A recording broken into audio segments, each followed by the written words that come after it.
The following program contains adult language, possible video game spoilers, unnecessarily long discussions, malding, ranting, tilting, and all the things your parents warn you about the internet. Viewer discretion is advised. It's Cranefreeze, the possible late-night show, depending on your time zone. Featuring Sue,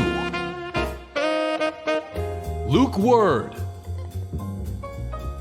Haraxmant. Featuring the musical talents of JANFUZZBALL. And now, straight from the corner of a room in California, the official Crane! All right, thank you. Can you guys hear me? Thank you. Yes. Thank you so much. Thank you. Hotaru's here. We got a lot of people in chat right now. Yes, ARCANE. Calm down, quick.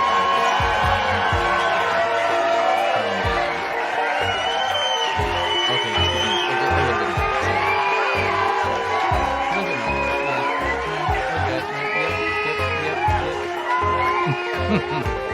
more. Okay, well. All right, guys. Well, welcome to Cranefreeze. Welcome on today's episode. This is episode 2 of Cranefreeze. You guys are here with me, Crane, and we have the boys with us as well. So let's start off with our panel for today. We have good old reliable Luke Word. Luke? Hi, everybody. How you all doing tonight? Woo! And then we got, and the thing we got different from last time is that we also have Haraxmant. You know what it is? The boys are here. The boys are here. He looks like he's straight from, like, auditioning for West Side Story. But how are you guys doing today? How are you guys doing today? I'm talking to you boys. Oh, us boys? I mean, I'm doing all right. I had a very busy day today. I got one of my usual doctor's appointments. We're doing good. I might actually be healed up by the end of the year. That's what we're hoping for. Oh, shit, really? Yeah. Yo. I might be. I've been healed up before. I've been declared in remission before, but and then things got a little out of control again. But it's looking like at the rate I'm going, we might be good by the end of the year. So I don't got to worry about no more wounds in my feet, which would be great. Which would be fucking great. Well, I mean, speaking of things that are fucking great, Haraxmant, have you been fucking great? You know what? Honestly, if we would have landed this show when we were supposed to, I would have been doing terrible. But in the past 2 days, I've grinded 10 hours of a game for one achievement, and I got it finally. So I'm not worried about it anymore. Well, you guys are going to be introduced to a couple of new segments today, but we'll definitely do some of that stuff. Now, as you guys know, if you guys are all part of the Discord and all of that stuff, oh, you saw Haraxmant suffer and it was hilarious. I absolutely love it. Did you clip it? If you didn't, you need to go back there and do that. I need some evidence and I need some proof. Hey, you know what? I'm telling this to everybody. If any of you clip something good from Luke's and Haraxmant's stream, I will definitely feature it here. I will feature your clips here. Sort of like funny, like streamers' funniest home videos or some shit like that. We can do something like that. I dig it. We can definitely do something like that. We can definitely do something like that. But yes, thank you guys again for being here. Now, I did sort of caveat things. If you were not on the Discord, I did sort of talk about the things that I did want to talk about. I did sort of tease it a little bit there, so you know we're gonna have a little bit of that. However, why don't we just go straight to the news? What you guys say? Sounds good to me. All right. So, well, first on our news today is that unfortunate news. It's fortunate and unfortunate at the same time. So, looking at studies all over the world right now, there are talks by many doctors and many professionals about a new strain of coronavirus. Yes. But the problem is that this particular strain of coronavirus only impacted people this week. But then miraculously, after a certain live letter, it all went away. So it's really, really, it's one of those medical miracles and mysteries. So people were calling off work all over the world. But then miraculously, they didn't get it. It was sort of a false alarm. Although things have been rising for December, so it seems like this this particular virus has sort of a date stamp to it. But our technology is so good here that we know when you are about to get sick. Yes, and that leads us to our next topic, and that is yes, Endwalker is in fact delayed. It was breaking news on Friday when I dared decide to put up this talk show right when live letter was happening. When Yoshi P dared to run content against us, my good man. Oh yeah, of course. I know. And then he did like this sappy thing, like he cried and shit, trying to like steal all my viewers and stuff. Like, my God, man, this is drama queens. What a tool. What an absolute tool. Yeah. But yeah, so for those of you guys who play Final Fantasy XIV, Endwalker is in fact delayed. It was supposed to be coming out on this week. And certain few people had to call off work, and then all of a sudden they had to call back work again, and it's got sort of the internet on uproar. And what was that, Harax? Well, I mean, is it really bad news? It gives me more time to actually catch up to it, right? And that is actually the other sentiment. So there are a lot of people who are actually happy about it, because a lot of people have been procrastinating trying to get the Shadowbringers, and this is sort of their Hail Mary to be able to do it right before that. So I mean, I'm sort of mad about it because I wanted to stream it. Like, I don't really stream games here, but I did definitely want to stream that. And the problem with that is that when I thought I was going to be able to stream it, I know a lot of people have not even gotten there. So I knew that, you could have gotten the news here first. But unfortunately, there is a lot of time now to before Endwalker. So Endwalker will literally be in December. Do we have the date? I think it's December 3rd, I believe, for early access. And I think it's December 7th for access everywhere else. Yes. They might reset levels when Endwalker releases. Well, by that, Heroic, I think what they mean by that is they're resetting, not levels, but they're resetting EXP. So, for example... Go ahead. If you no, it's all right. Go for it.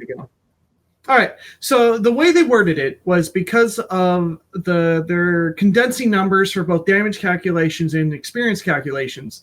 So if you have something like, if you're in between, say, like levels 77, 78, you will lose that experience and be at the beginning of 77. So you're not going to get lowered down to like level 1 or level 60 or level 50. It's any experience you currently have on a job that is in between two levels will get dropped. And they did that, and they explained that very clearly, where it would take weeks and weeks and weeks of server calculations to properly get everyone ready to go.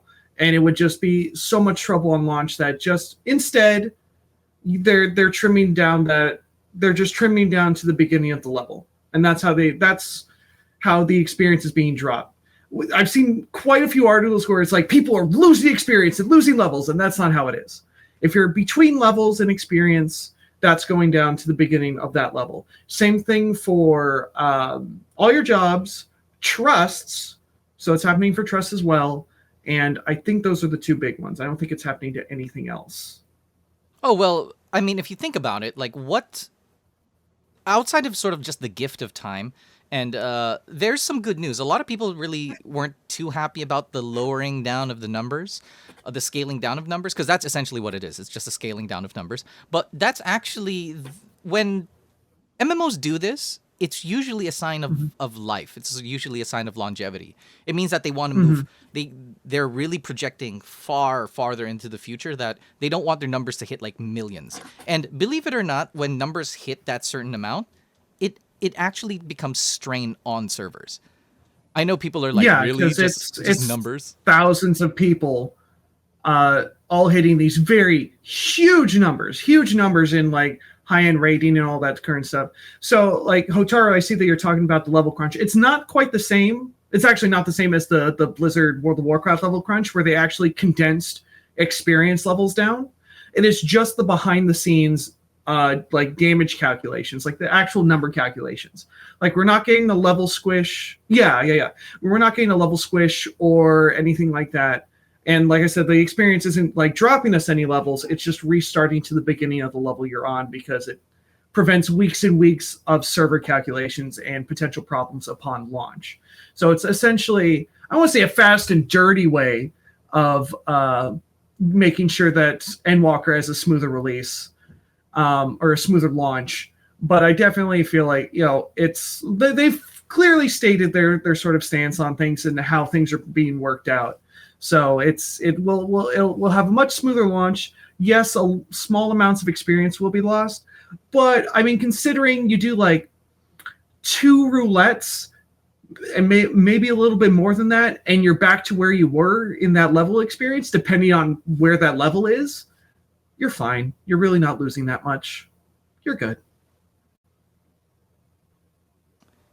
Well, I mean, I'm pretty happy about it. I know that it's going to affect our numbers when it comes down to things like unsyncing. I think it's going to help. Unsyncing, yeah. I think that's where you're actually going to feel a little bit of the crunch. But I mean, if you're unsyncing for a lot of content, I mean, you're sort of cheating already. So it's not like this is, when I say cheat, this is not a hard cheat. This is just sort of a soft cheat that you're getting a little bit weaker in terms of that. But like I said, this is great moving forward. Now, it helps the longevity of the game and just the quality of the experience going forward. Well, like at least what Final Fantasy XIV is doing is they're just basically removing the big swapping numbers. Unlike YouTube, for example, who is removing something else important. Haraxmant, you want to take on that? Sure, I can get into this for you. So YouTube, we all know YouTube. We all love YouTube.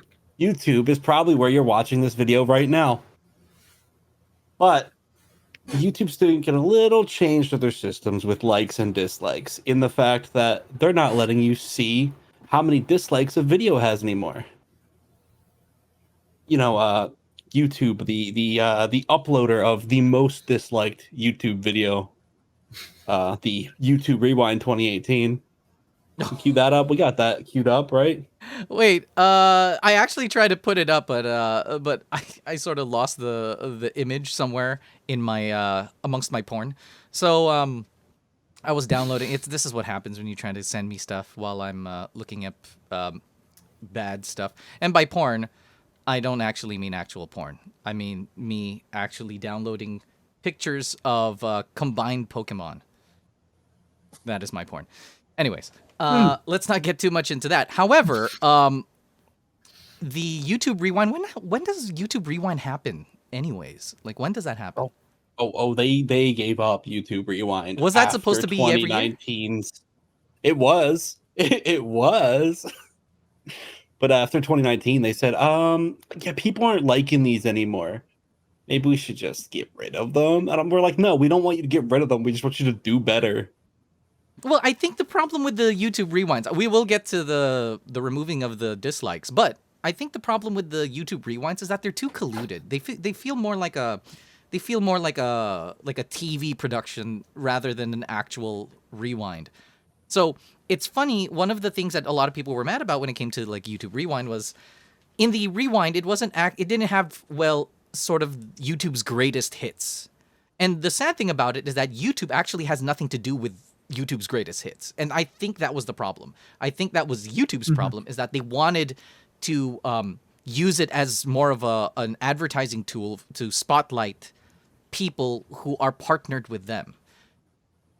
And, like there was like this, there's a lot of things about it, in a way, this is sort of political, like not really like politics with a capital P, but it's political in the sense that, obviously YouTube has some nepotism, and that's kind of what they're showing it. So actually, you mentioning that it's running more like an advertisement now. If we take a look at 2019's Rewind, the most recent and last one they released, it's a rewind, and they go through different genres of rewind. Like, this is the most liked YouTube video this year, and it did actually feel like an advertisement for their site rather than anything else. Well, yeah, and I don't think it had the most popular videos, period. You know, there were a lot of videos, there were a lot of content creators that were not up there where they should be. I mean, just Yeah. mathematically. Just mathematically. Yeah, they definitely had a lot of both Hollywood and TV personalities, which I mean, still Hollywood, in their rewinds. Like, because we've seen a lot of things like Time to hydrate. late night talk shows. Like they've been posting a lot of their content on YouTube. Time to hydrate, WWE. Time to hydrate. WWE is another big YouTube content pusher, but like they're obviously not for YouTube. Aside from like a couple of their talents doing YouTube things on the side, which is a whole nother conundrum that's happening right now, but we can talk about that another time. But yeah, like a lot of it was much more corporate media and less individual YouTubers and content creators. And, you know, the thing that the platform is known for, they were really trying to push themselves as more of a Hollywood-esque media platform with their rewinds. Yeah, and that just doesn't feel very good. It really doesn't. I think the way that they can sort of mitigate that and sort of get like a middle ground is that if they get these YouTube personalities, the ones that they want to push, and have them present much in the same light as, you know, when you see something like the Oscars or, you know, when Golden Globes, when they have a lot of people that they put up there of note, but they might not necessarily be winners, but they're there to give out prizes, and it's almost sort of like a consolation for them to be there. Well, it's never mind. Let's scratch that. Not really consolation, but it's recognition of like how impactful they were in the year. So that's always good. They could have done something like that, but you know, it's. I mean, in that was it 2019 where it was presented by Will Smith or something like that? Was it? That one was definitely the 2018 one that has the most dislikes. Rewind time. You know? Yep. You remember, and we all remember. No, I think that was one of the problems of that. So it's not like Will Smith is the biggest YouTuber there is, you know, but they wanted some star power, and I'm not against them wanting some star power. So I mean, that sort of is what that is, but you know, and there's plenty of things to criticize. But one thing we have, since we have 3 out of the 4 UI guys, is that we're going to introduce you to a new segment right now called the UI guys. So you boys ready? Oh, so ready. All right. So here you guys go. The UI guys. Let's welcome in the UI guys. Let's welcome in the UI guys. Being overly meticulous with HUD, they'll rant and rave just to entertain for you and I. Say hi to the UI guys. All right. So, yeah, that is. Yes, this welcome again to the UI guys. We are the UI guys. Yes. And just to explain how this came about is that we've had podcasts talking about games, like especially things of Final Fantasy, a lot of that kind of sort. But there was a moment in time where we started criticizing as many aspects as we can, and we hit UI, and I think we were talking about UI for over an hour. Was that right, guys? Mm-hmm. Yeah. Yeah, so we went really deep on, I believe it was Final Fantasy X, where we really hit our stride. Of course, with our boy Farron. So pretty. We couldn't help ourselves. We could not. I know. But yes, so there is definitely that, and we're gonna continue that in suit in this little segment called the UI guys. All right, so Luke was the person here who provided us with some UI. Now, I know that you guys aren't really familiar with this. This is the first time we're doing it. But if ever you guys want us to criticize some UI, then just send us sent it to us on Discord. And Mm-hmm. in fact, if you guys, I love how Koroyd literally clipped it. But if you guys have any UI that you guys want us to do, then very simply, just join us on our Discord. So if you, oh, by the way, this is another feature that we have. Can someone type the what is it, exclamation point Discord? Let's give it a good go. I hope it's working. Discord. Hey, there it is. Yep. We just need to put this overlay a little lower. There we go. And yeah, so it'll show the Discord. Obviously, it's right there. This is, of course, we needed to make it good for YouTube as well, because people are going to be doing it on the chat, but then YouTube can't really see it. So there's definitely that. A lot of the shout out things, a lot of the exclamation point commands, the chatbot commands are animated now. Most of them, not all of them, but most of them are now. So yeah, so if you want, you can come join us, and you can bring us your UI so that we can criticize. All right, so what do we have here today, Luke? What do we have today? As we know, and the audience will soon see, we have several screens to analyze from Super Robot Wars 30. What I've chosen is kind of more of like the most common screens you'll be seeing while you're playing through the game. And here we have the screen that you'll see right before you enter combat. You see, we have my boy Gridman on the right. He's my unit. And we have Devadadin on the left. He is a Devabadabadabadin on the left. And he's a big dinosaur, mecha dinosaur kaiju with googly eyes. And you can see there's a lot of information on here, but there's also a lot of blank spots, which I can't explain to you. So we have health bars, we have energy, which is your magic or what have you, how much the attacks will cost right next to that with your total. And we have the character names, we have the attacks, the attack powers, the sort of like qualifiers for the attacks, because there's certain attacks that could do different things. And then we have the level of the enemy, morale, which is a factor in the games, which will determine if certain characters can use some of their stronger moves or certain status afflictions will affect you or not. Wait, Morgana's asking. Well, UI actually stands for user interface. So it's basically the game's main way of communicating with you is the UI. That's why it's called a user interface. So what we try to do is we try to look at some of this stuff, and I don't know, right now, you said this is pre-fight, right? Because I don't play this game. Yeah, this is the essentially the versus screen. So I hit start battle, and then the animations will play out. Oh, now the blank spot, yeah. So we have change weapon, which will change our attack, and spirit, which is essentially like spells. Think of them like spells.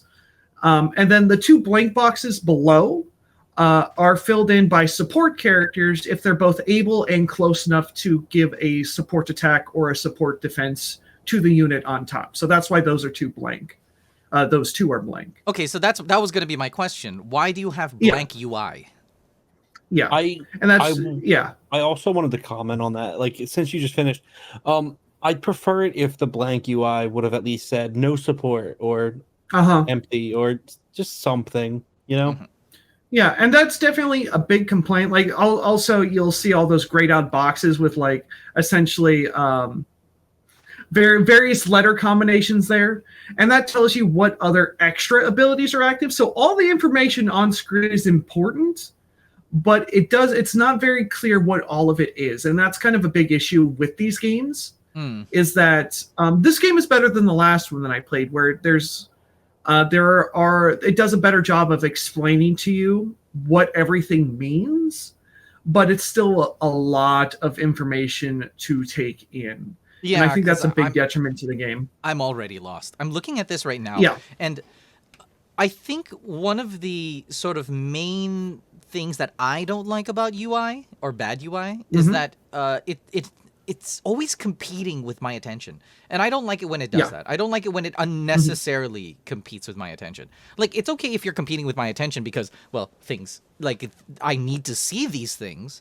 But This is just, look at it, like the empty spot. Like, I actually am gonna go further than Harax and say that if there are no supports, you just shouldn't have that at all. Just remove it. Just straight up remove it. I have to ask, Luke, you didn't change any like color choices in the game. You know, a lot of games. No, there's nothing. This does not have any color choices. So this is just what it would look like at standard. Yes. I do not like that the enemy's name in red critically clashes with the background blue. Like, I actually had, like, you kind of got to squint a little bit to really see what I'm looking at. Yeah, I definitely see what you mean. Like, it's that color of red that, like, is hard to read on a computer screen. I completely agree with that. Yeah. Like, it's red, obviously, because they're the bad guy, and blue means you're the good guy. But it definitely, so it's kind of supposed to clash, but the information that it points out isn't very important. Well, it's like, it's the name of the enemy, that's great. But you're going to be fighting like 80 of them on the map, so it doesn't really matter. And then their particular attack, which the name of the attack doesn't matter. It's the information below it. It's what kind of statuses it can inflict and the actual attack power of the attack. I also think that the problem here is that there's too many things that are a little redundant. So, for example, I don't necessarily have a problem with like the red and blue thing. But you already have this sort of red and blue, so I'm guessing all of the enemies are on the left side and all the good guys are on the right side. Is that correct? Yes. Okay. Yes. So you don't need that. Secondly, a lot of this UI is already sort of translucent, and the background already has like the red on the left side and then the blue on the right side. So yeah. It's meant to indicate that you are of different camps. Like, these two people are sort of different. And I know so this game does not allow friendly fire, right? Like, well, not directly. It's there are certain attacks that can actually cause friendly fire. Yeah, very but that's specifically. But that's incidental. That's not like you're actually targeting an ally, right?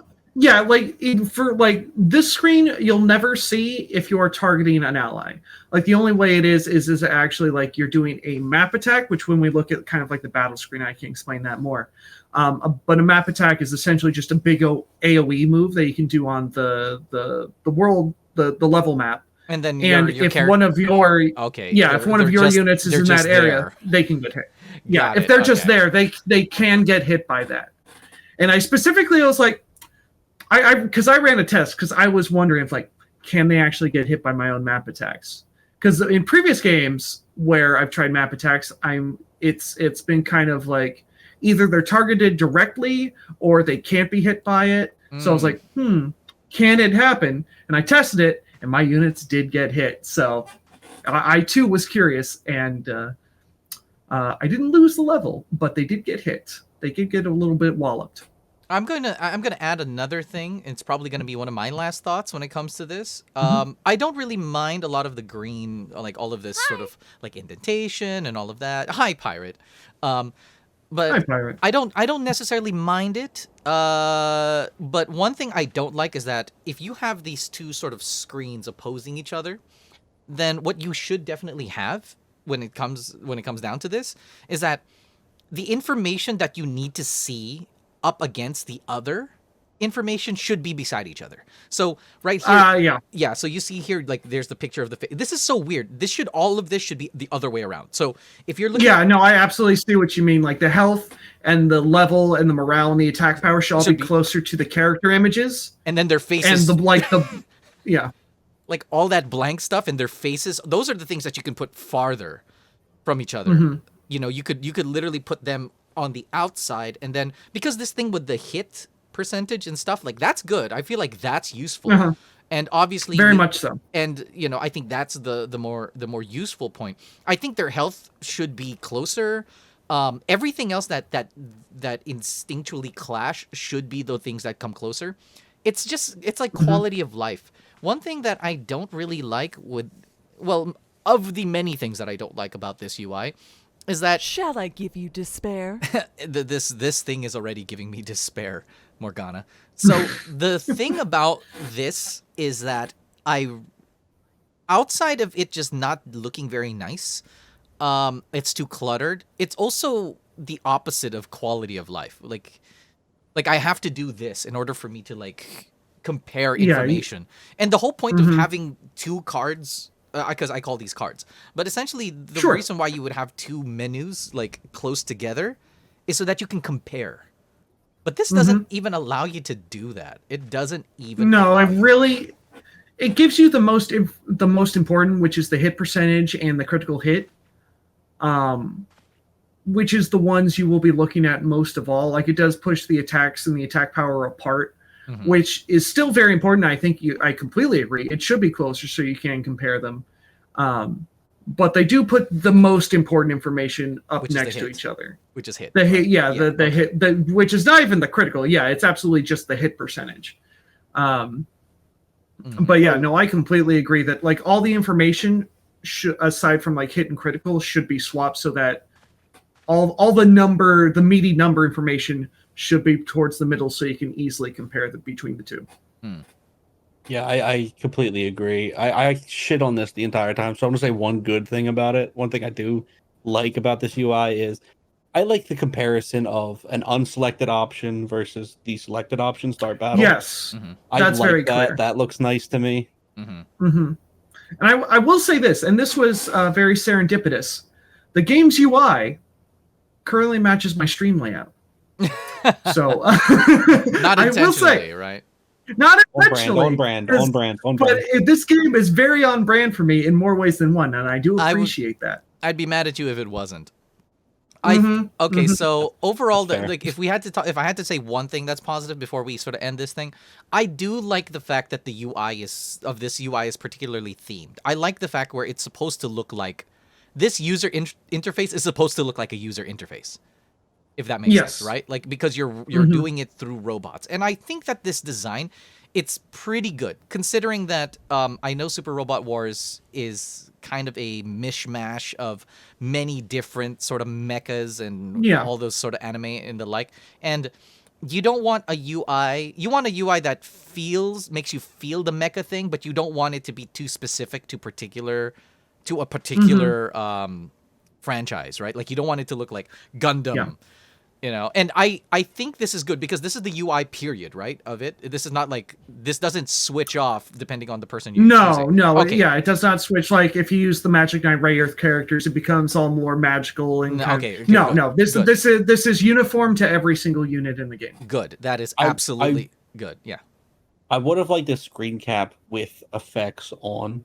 You know, like if a support character down there for one of the people, or someone has an effect on them, just so I would know what it looks like when it is lit up. Are there many effects that are happening in the thing? There are currently no extra effects, but so like examples are like, because there's even some unneeded ones in there. There's like, if you defeat the enemy, it drops extra money or you get extra experience. But there's also stuff like higher crit chance, increased defense, invulnerability, and each one of those grayed out squares will light up if that ability is active. Unfortunately, which I think this would have helped if they were symbols rather than just like shorthand letters. And this is something I struggle with, is where like each ability has a specific name. So like for extra money, the ability is called Fortune. So it'd be one of the gray boxes there, but they're all very grayed out. And it's probably the FC one, maybe. I don't know. It's one of those. But that one would light up, but wouldn't necessarily immediately know what that means because there's so many different abilities. Maybe if it was like one that I did use a lot, like Persist, which is the increased defense, but there's also another ability that increases your defense more, which is Wall. So it's like, I think symbols would have been much clearer rather than letter denominations. Yeah, personally. But that's a little bit of laziness. Yeah. Morgana said that you shouldn't need a magnifying glass to see icons. I mean, that's definitely true, and especially for me. Normally I could see it fine, but it's shrunk. Normally the UI is bigger. It's shrunk down for on stream. Luke needed glasses and to lean in, so Tiny. Well, I was trying to, because it's like Yes, just the I black will- outline I on will- dark gray. I will so. try to improve the layout of this. I think what I'm gonna have is just gonna have the UI just plastered, and then us little tiny little things, and we're just reading up on them. That's Yeah. probably what's gonna happen, but not bad. This is our first one. But yeah, so that's, well, I mean, out of 10, what do you guys rate it? Each one of you? It's very clean, very crisp. There's a lot of scattered information, but I think like the unified theming is pretty good. So I'd probably give it about a 7, 6 to 7, somewhere around there.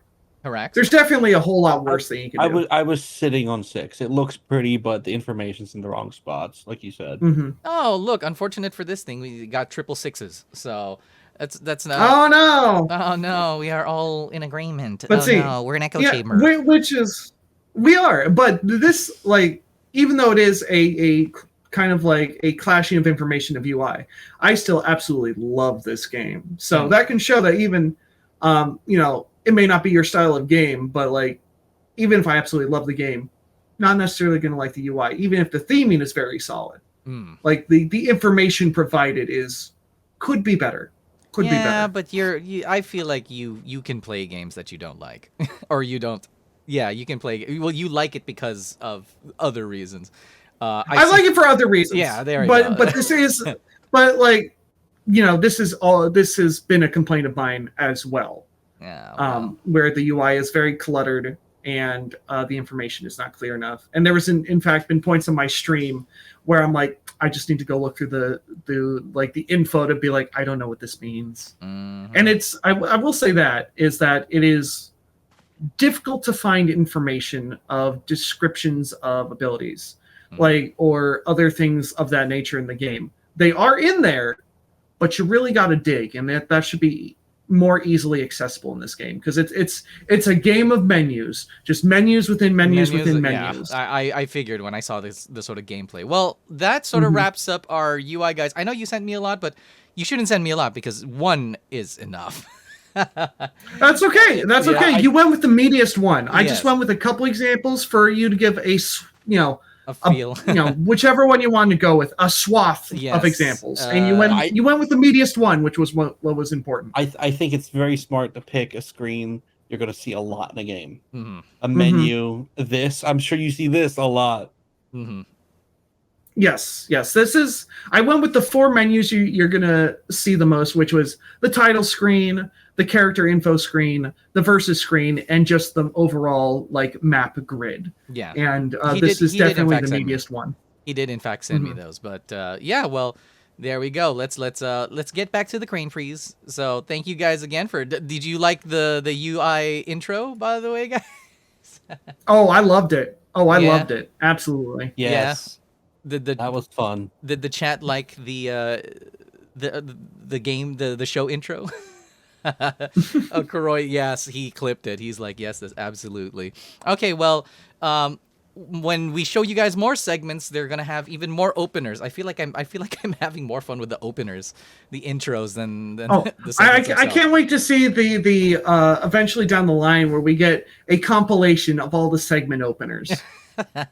Yes. Like maybe at the end of next year, like you can just put out a video that's just all the different segment openers and how they've evolved over time. I'd love to see that. Well, I mean, outside of that, I mean, we're sort of taking this from the Super Robot Wars, but Luke, do you think you can tell me about this thing right here? Okay, I was like, the shipping video. So this was something that I requested to be added to the docket because it's very important to me, and it is very Super Robot Wars adjacent in more ways than you think you might know, chat. But this is the most recent Kamen Rider movie announced, and this is for an old series. This is for Kamen Rider O's, which was put out 10 years ago. And so this is a concept that they do every once in a while, which is a series 10 years later. What are the characters doing 10 years later? And this is much more common in Super Sentai, which is their Power Rangers equivalent. That's where we get all our source footage for Power Rangers. Most of it, not all of it, most of it. And this is the first time they're doing like a distinctly labeled 10 years later for a Kamen Rider series. And it's not the most recent series going on right now.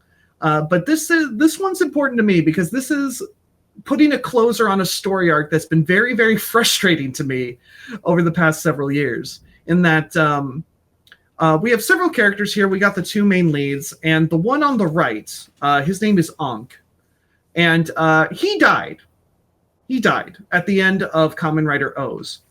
But in several of the crossover movies, the subsequent crossover movies, he comes back in various ways. There's a time portal from the future, and he comes back. So, like one of character on the left, AG, his goal is to revive Ankh because he knows he will be revived at some point, and they've kept that arc going. And every time AG shows up in in one of the crossover movies, he's trying to take advantage of the events to be like, well, maybe I can bring Ankh back. Maybe I can bring my friend back. Because I know I figured out a way to do it at some point. I just don't know when. And they keep hinting at it in every single movie that he shows up in. So he's like, he comes back, but then he dies at the end of the movie. Or he comes back, and then he goes back to the future. And this movie is finally putting a closing on that to where they are addressing, yes, you're reviving your friend, and you're finally going to succeed. But they're also adding some interesting aspects to where we're of course seeing new forms for the Kamen Riders, because that's a given for a movie. But they're also bringing up the original Kamen Rider O's, which was, I believe, simply known as the King. And that he was strictly just like prologue information for where all these powers and the baddies of the series came from. And so he's like the big bad of the movie. So they're bringing in prologue stuff, and they're bringing in epilogue stuff to make the plot for this 10 years later movie. And I'm very excited for it. Unfortunately, Toho has also gone on like a absolute tirade against fan subbing groups. So I don't know how I'm going to be able to watch it. So I want to say, you said that they tend to do this frequently, where they have a 10 years later. For more in Super Sentai, but they do sequel movies all the time. But this is strictly like the first time they're doing a specifically labeled 10 years later. So I just need to make this joke. You would say it's common writing for Kamen Rider? Yes. Oh my god. Good joke. I would even say 10 out of 10. 10 out of 10 joke. Thank you. God, really. That joke. And Pirate, I did. Go ahead. The joke. Oh, he was prepared.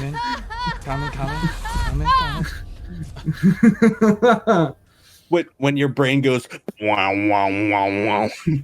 I don't get it. But anyways, numbers. But yeah, outside of that, oh, that hurt my head. All right, so we're going to Harax. You're going to have to take this one away because okay. we have a segment just for Haraxmant because just for me? Here. He is here. So guys, everybody, this is overachieved. Overachieved. My little corner of Cranefreeze, where I can tell you what I accomplished last week and what I thought about it in the achievement world of Star Wars Jedi Fallen Order. Yes, Star Wars Jedi. We all love it. Luke loves it. He played it.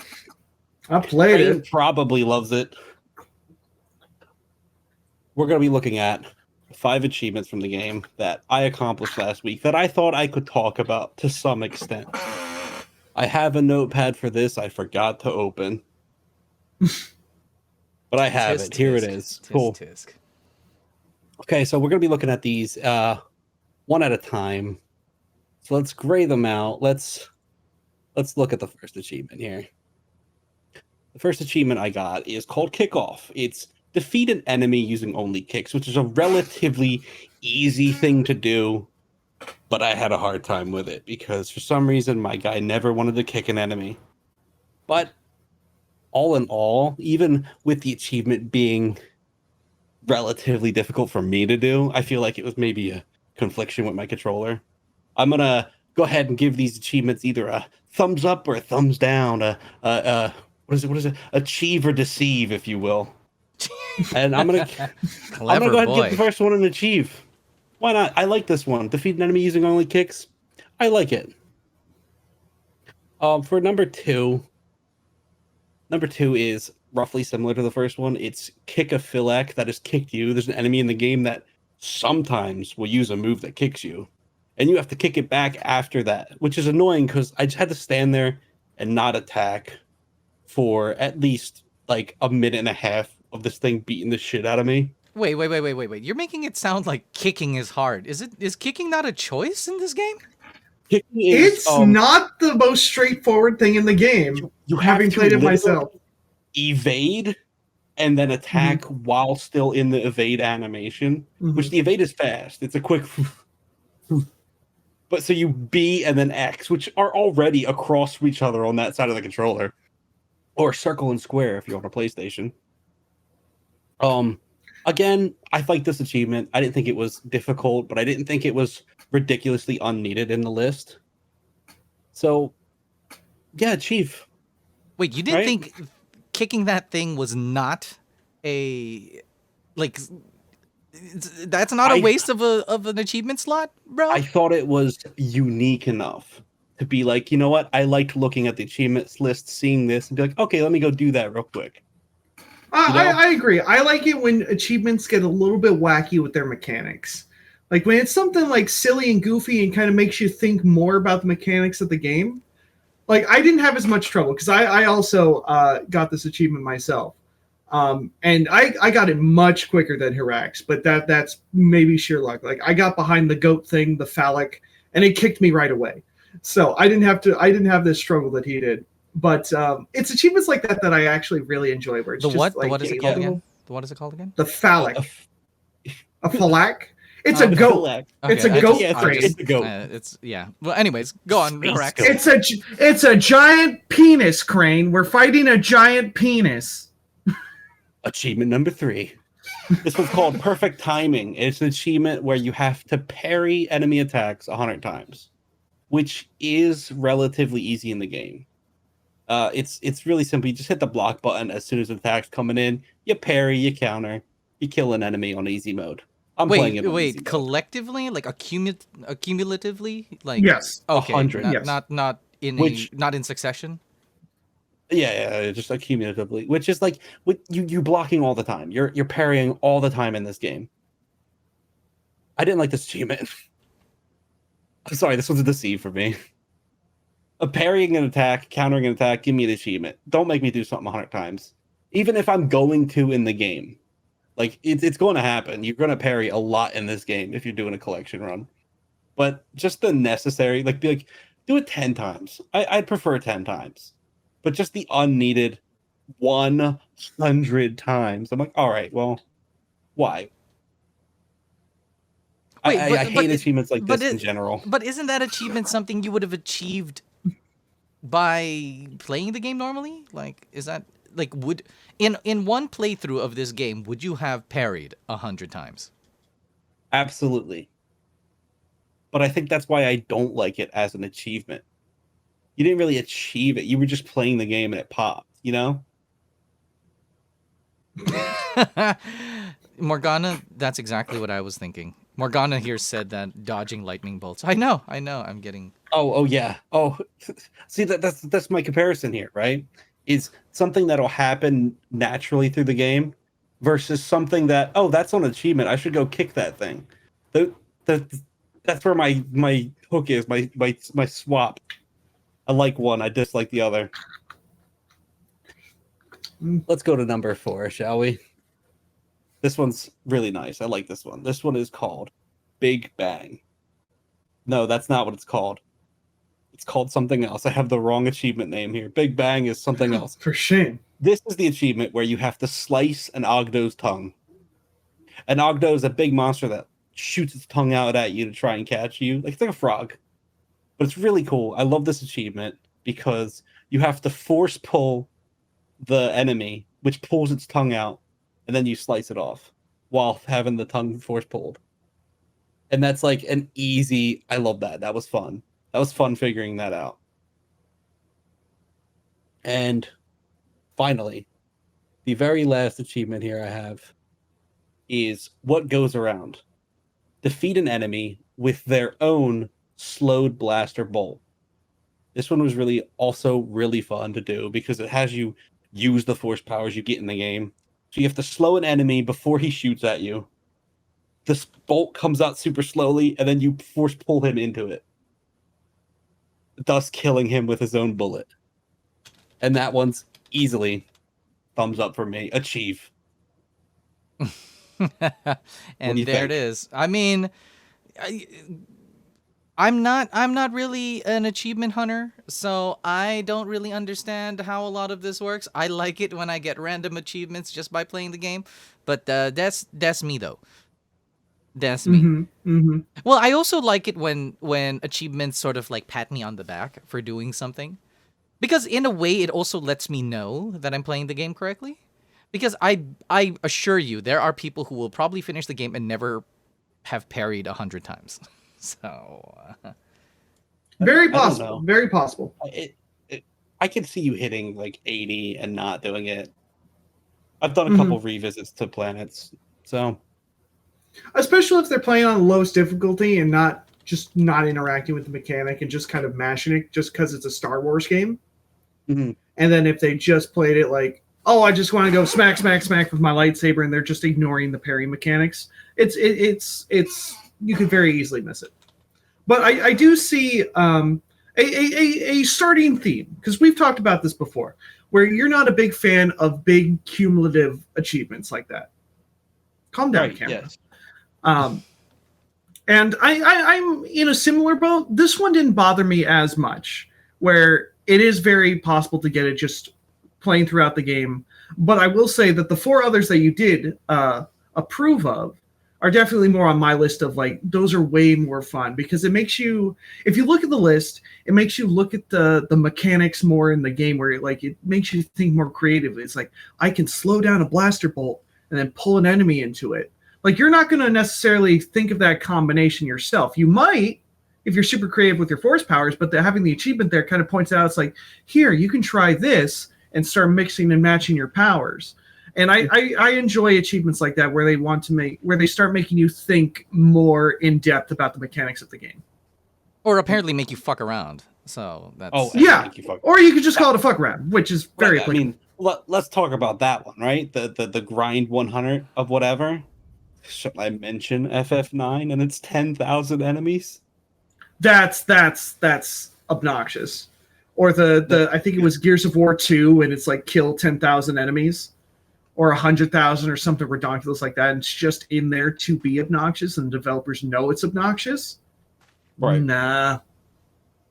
Hate it. I mean, I wanted to get an achievement. If achievements could be attained back in the PS1 days, then I would want achievements for being able to actually load in the disc into the tray correctly. That's just me. But well, you would get achievements like that. It's like start disc 2. There you go. And well, that would be kind of a nice achievement. But yeah. Talking about achievements, let's move on to the esports news. Yeah. By the way, I'm saying hello to Rockfist and bye to Hotaru. I'm so sorry. I wish you could stay. But anyways, people coming and going. Let's talk about a little bit of esports. I know you guys don't care about it, but I don't care. I care about it.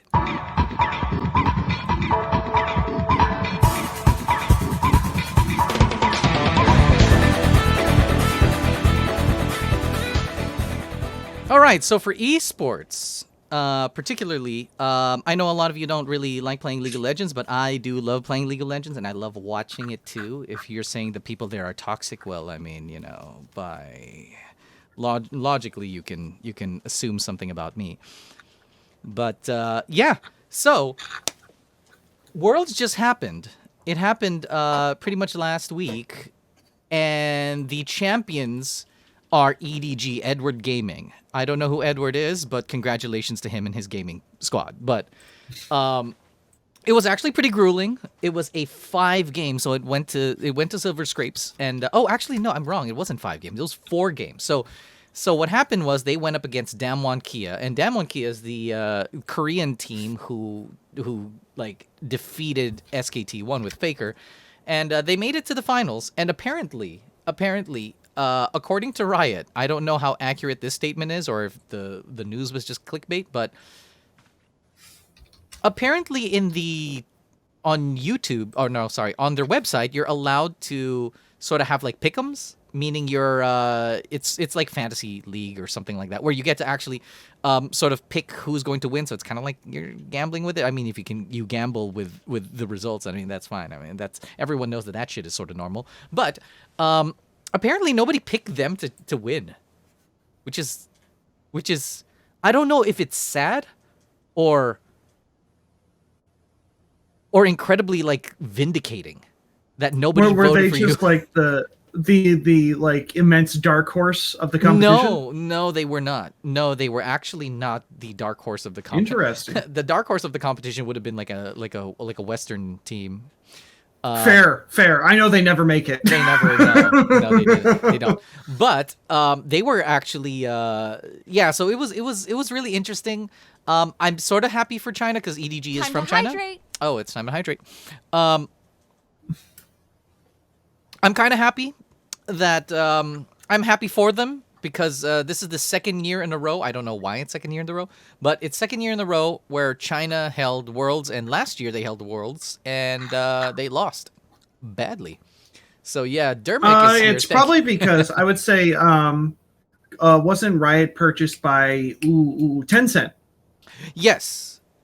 So that's probably it. Nani? I imagine. Yes. Nani? It was definitely Nani? It was definitely gotten by Tencent. And yeah, and that's sort of what's happening there on that side. Next up on the news is that pre-registration for the first soldier is already out. The game itself, although I think a lot of people were able to play it in beta, I was not one of them. I don't touch anything with the word beta in it. It's I get allergies. It's not what these alpha males do. But the thing about it is that this game, I don't know. Do you think, and I'm gonna ask this to you, and I'm gonna ask this to the chat, do you think that this game might become Square Enix's sort of first Final Fantasy esport? Well, we all know exactly what Final Fantasy's first esport looked like, and I'm sure we have news on that later. But like first successful esport, hard to say, because battle royales generally, while they are big multiplayer like phenomenons, they aren't really regarded as esports. Like if it's like Call of Duty, it's usually it's not there. It's not in the battle royale mode. It's in the other modes. So I could be mistaken. I don't believe PUBG has done any sort of esport arena filling event or Fortnite. PUBG has, and so has Fortnite. Have they now? Okay. Yeah. Okay. So that's actually the reason why I wanted to bring up the topic because they yeah. With Final Fantasy sort of jumping into the battle royale scene, maybe this is their chance. Maybe this is the chance that people can actually play a Final Fantasy esport. The thing about it is that I think they're prime for it. I don't think they're changing a whole lot of things up. If they allow the game to sort of it's all going to be about balancing.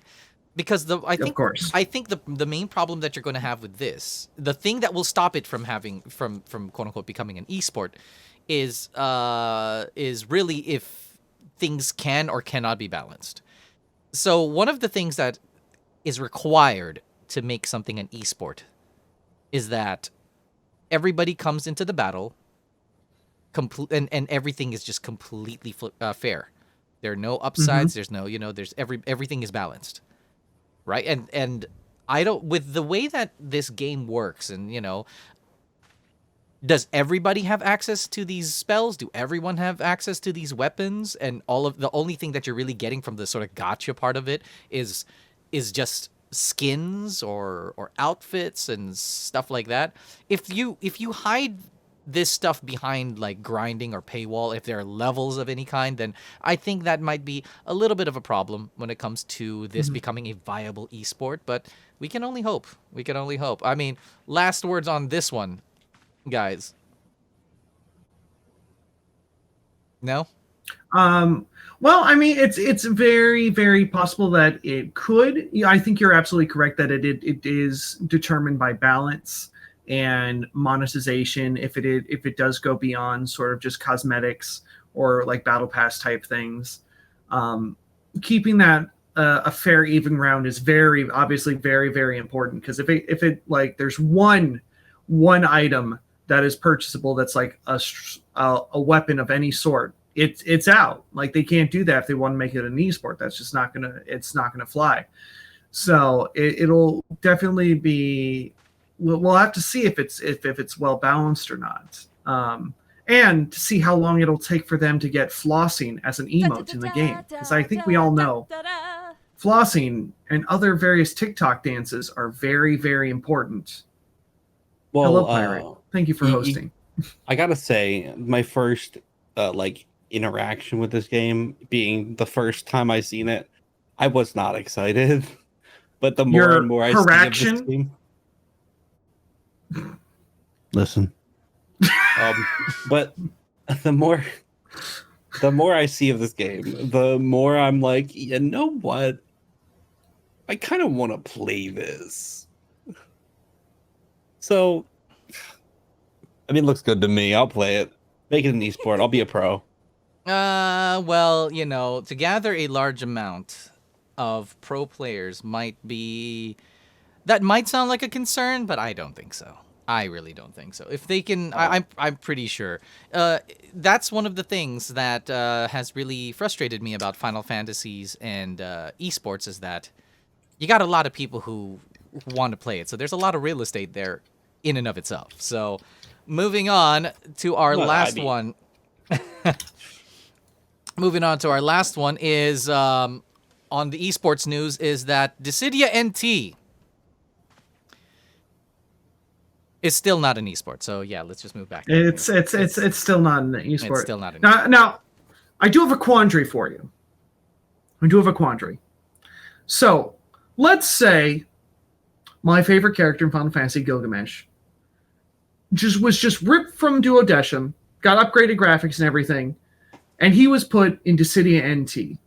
And he's got attacks with variable weapon damage, attacks that can fail, and overall hard to read animations, and he's just wacky. How viable do you think he would be in Final Fantasy's greatest esport of all time? And here it comes now. Here comes the UI guys and their leader Crane versus Night Sky Prince. Who will win? It looks like Haraxmant is locking in Jacked. And no one is surprised. No one, absolutely no one was surprised. Why didn't Night Sky's team ban him? They should have known better. Oh, that's another thing. I wish there was banning and stuff, but you know what? Banning, it's just not gonna happen, man. Honestly, if that really did happen, then Gilgamesh would be in the game, and you would be playing it, and one other guy, and the two of you will instantly be in the finals because nobody else is playing the game. Anyways, because they would. You're right. There's just nothing else. There's just nothing else to it. But yeah, like moving on. Speaking of things that did or did not happen, this actually did not happen. So, Schrodinger's Baby Seal, another streamer, Final Fantasy VII content creator, he was supposed to do the thing that all of the Final Fantasy VII fandom really, really wanted to know, right? And that was the answer of, is it really a Cloti or is it really a Clérith? That was going to be the discussion. And but unfortunately, they had to move this discussion. And I thought that this would have been very, very interesting. I'm so upset that they didn't invite me to it because I would have given you prime psych knowledge on indeed on what it should be. And you know, they're going to be like, well, Crane, according to your your psychological expertise, who do you think Cloud would go for, Aerith or Tifa? And I'm just like, well, if I had all of at least 2,000 years of information on the human race, then I think Tifa would win Nailed because it, I know. of Thank you. Moving on. because of boobs. Anyways, yeah. Fair assessment. Fair No, assessment. no. We gotta chime in on this now because clearly in remake, Dilly dally shilly Cloud's shally. not even in the picture. Because what is it? Aretha? Terith? I don't know, but they're doing it. Be careful with the word I'm not- doing it when it comes to it comes to these ships. It is It was- powerful. The presence is powerful in this game where they get super close to one another and Cloud is just there for the most part. We know who Scary. the true third wheel is. We know in the party who's really taking back row in the party arrangement. We know. Well, We know. as Cloud would say, let's mosey. You know what? I actually don't really have a dog in that fight because I'm actually pro Cloud. Time. So I definitely think that it should be Cloud with everyone at the same time. Are But, you pro Cloud or are you a pro Cloud? Crane here voices Cloud in a nice mod. Oh, yes. Echo West 7. Demo's already out. Sunamods.com. But yeah, so apparently this will be happening on Sunday. I think this coming Sunday, if I'm not mistaken. And hopefully it'll actually happen. Because I think that this is only going to increase. Like they were trying to have the discussion to end all discussions, and all it's going to do is open Pandora's box. Or I mean, Oh, yeah. or a lunatic Pandora, so to speak. And that's really all that's going to do. Don't say petrified, and petrified's not even here. But yeah, that's sort of the unfortunate reality of that is it's not going to go well no matter who reigns supreme. Well- just a lightning round, since there's three of us, we can end this debate right here. So pick either Aerith or Tifa. Come on. So let's go. I'm gonna show the camera on you, and you better fucking pick right now. Go. Oh, easy, Tifa.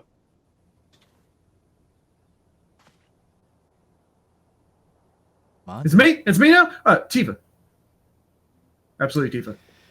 It's too easy. The other one's dead. Aerith. Come on now. Yes, I know. I actually think now. Okay, so again, just to clarify, so that people don't come after me, I think that Cloud loves Aerith more. But then, as it were, she did die. She did die. Yep. It's one of those situations. They made a song like that. It's like, do you want to stay with the one who loves you? Are you going What were you saying back about to the one you love? That's the song right there for Cloud. What were you saying about realities? You said something about realities a second ago, right?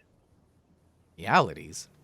I said I can't realities. remember. You said something about. Are you having a mind race moment right now? Oh shit. Oh shit. You're having a mind race moment. There we go. There it is. Oh.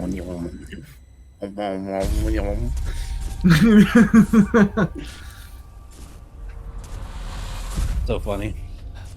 Nice overlay, Crane. It's too much. Too 10 powerful. 10 out of 10 maths. Yes. I actually did try to solve all of those things in the time that it came out. It's the Asian in me.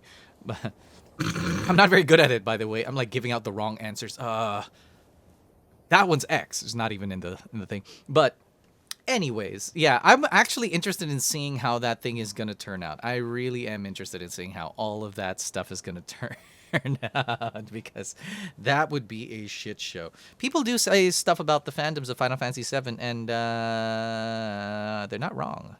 Anyways, moving on to other things. Final Fantasy VII. I dropped this today. Yes. So in this very channel, we actually dropped the live action remake fan casting of Final Fantasy VII. We did this long ago, but I've actually found the time to make the video. So, guys, thank you. Applause for me. Thank you. Thank you. Thank you. You know, Crane, I totally watched this video that you are mentioning right now, but I had to comment on one part of it in particular, and I decided to wait until now to give you these words. How dare you make another Superman into Sephiroth? Because I can, and because the universe has foretold it. It is bespoken.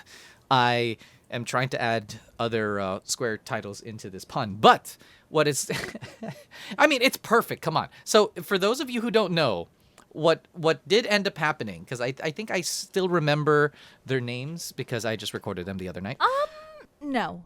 Okay, so, yes, if you're looking at this picture, the thumbnail is in fact a bait, because I did not actually cast Alexandra Daddario as Tifa. I didn't. I just thought that. I know a lot of people like her. She also, fortunately, had a picture of her in a white tank. So that made it very, very easy. And, you know, me, I don't really have that great of Photoshop skills. But, so just going down the list, I think, I don't like your plan. It sucks. No, it doesn't. It doesn't. It's great. We're going to do it for all the Final Fantasies. All of them. All of them. So, what do you think outside of Henry Cavill as Sephiroth? What do you think was one of the what were the standout picks in your mind? Standout in a bad way or a good way. So, what do you think, guys? What do you think? It's really hard. I'm gonna go again here, but I did, in fact, I'm not gonna lie to you or chat. I skimmed through the video before this because I really wanted to know this information on hand. But I wasn't mad about any of the castings at all. Like, I watched and I was like, this is all, like, I would watch this. I wouldn't be mad about any of this. Even the stuff people are like, oh, I hate that guy. I was like, no, this would just work. I mean, I think it was a good idea on my part that outside of... I thought I was going to get a lot more people mad at me just because of the fact that they're just like, how could you even dare talk about a live-action remake for FF7? And I think one of the things that helped me go through this, too, was to think of it in the back of my mind as not just a Hollywood cast list, like a live action cast list, but also a voice cast list. Because I thought that a lot of the voices of those actors did work for the roles. Some, I think, even better than, you know. So I'd be really, really upset now. Like, now that I heard David Tennant, for example, on Ketchi,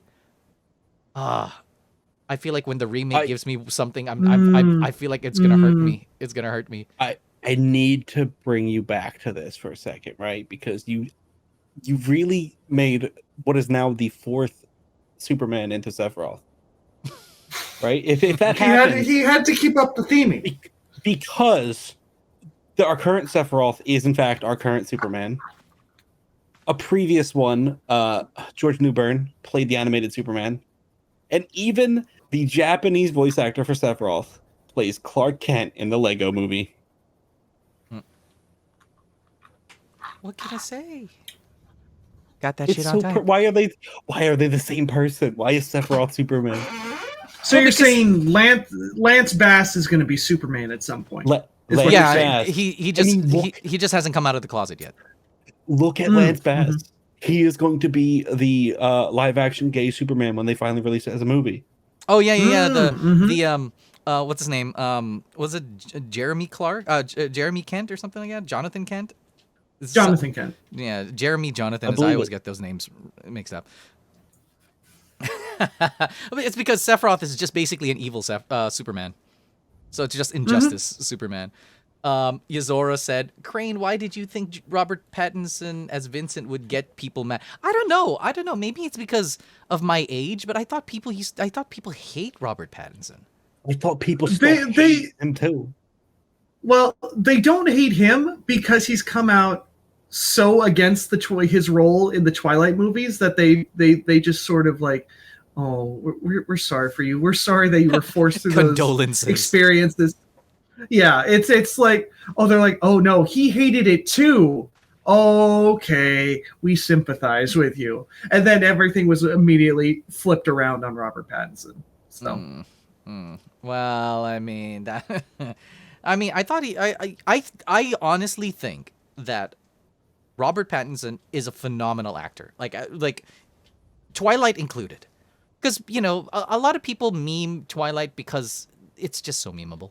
But his performance in Twilight is not bad.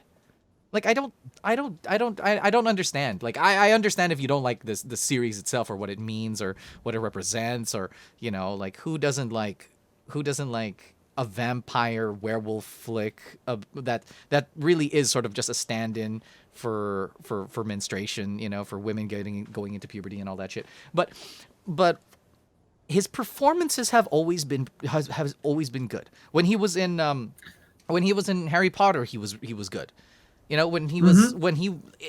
Honestly, anything he's been in. So as much as I feel like, I don't know if he's really the person I would cast for Batman. Like I do trust his acting. I do trust that he will act well, and that's one of the things. So when I did this video and we premiered it, a lot of people watched it live, right? And I was chatting with them as we were doing them live. And one of the things that a lot of them were throwing out suggestions, and I'm not shitting on the suggestions, but one of the things that I really, really try to bear in mind when I was casting these people is that I needed them to actually be able to act, like act well, not just kind of act, but like act well. And that really mattered to me. Like actually them playing the role really mattered to me. So when because I think go ahead. When are you dropping the extended cast fan casting? Maybe next week. Maybe next week. I need Dine. I need the Bugenhagen, Oh yeah, the Boogs. We did talk about all of this stuff because we honestly, when I do these fan castings, I do them on stream. You hear that, people? We do it here on stream. That's twitch.tv/TheOfficialCrane. We do that here on stream, and then the results of that is what I turn into an actual video. Now, granted, I didn't make all of them because I know I saw in chat that people were talking about like, why didn't you make Keanu Reeves like Reeve? And as great as that is, I think the role is a little too. It's not. I think if I'm gonna have Keanu Reeves in a live action remake of something, I'd want to put him in something bigger than that. Also, just because we talked about it in the live stream doesn't mean that I still don't have to do extra research on those characters or on those actors.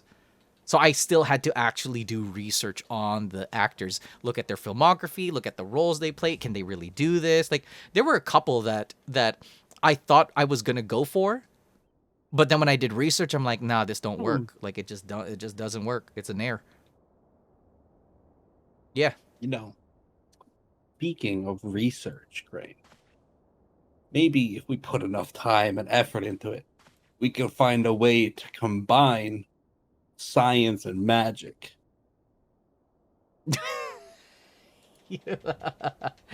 You little sneaky shit. Okay, well, by the way, guys, I know this is sort of me like unveiling things, but that was a segue.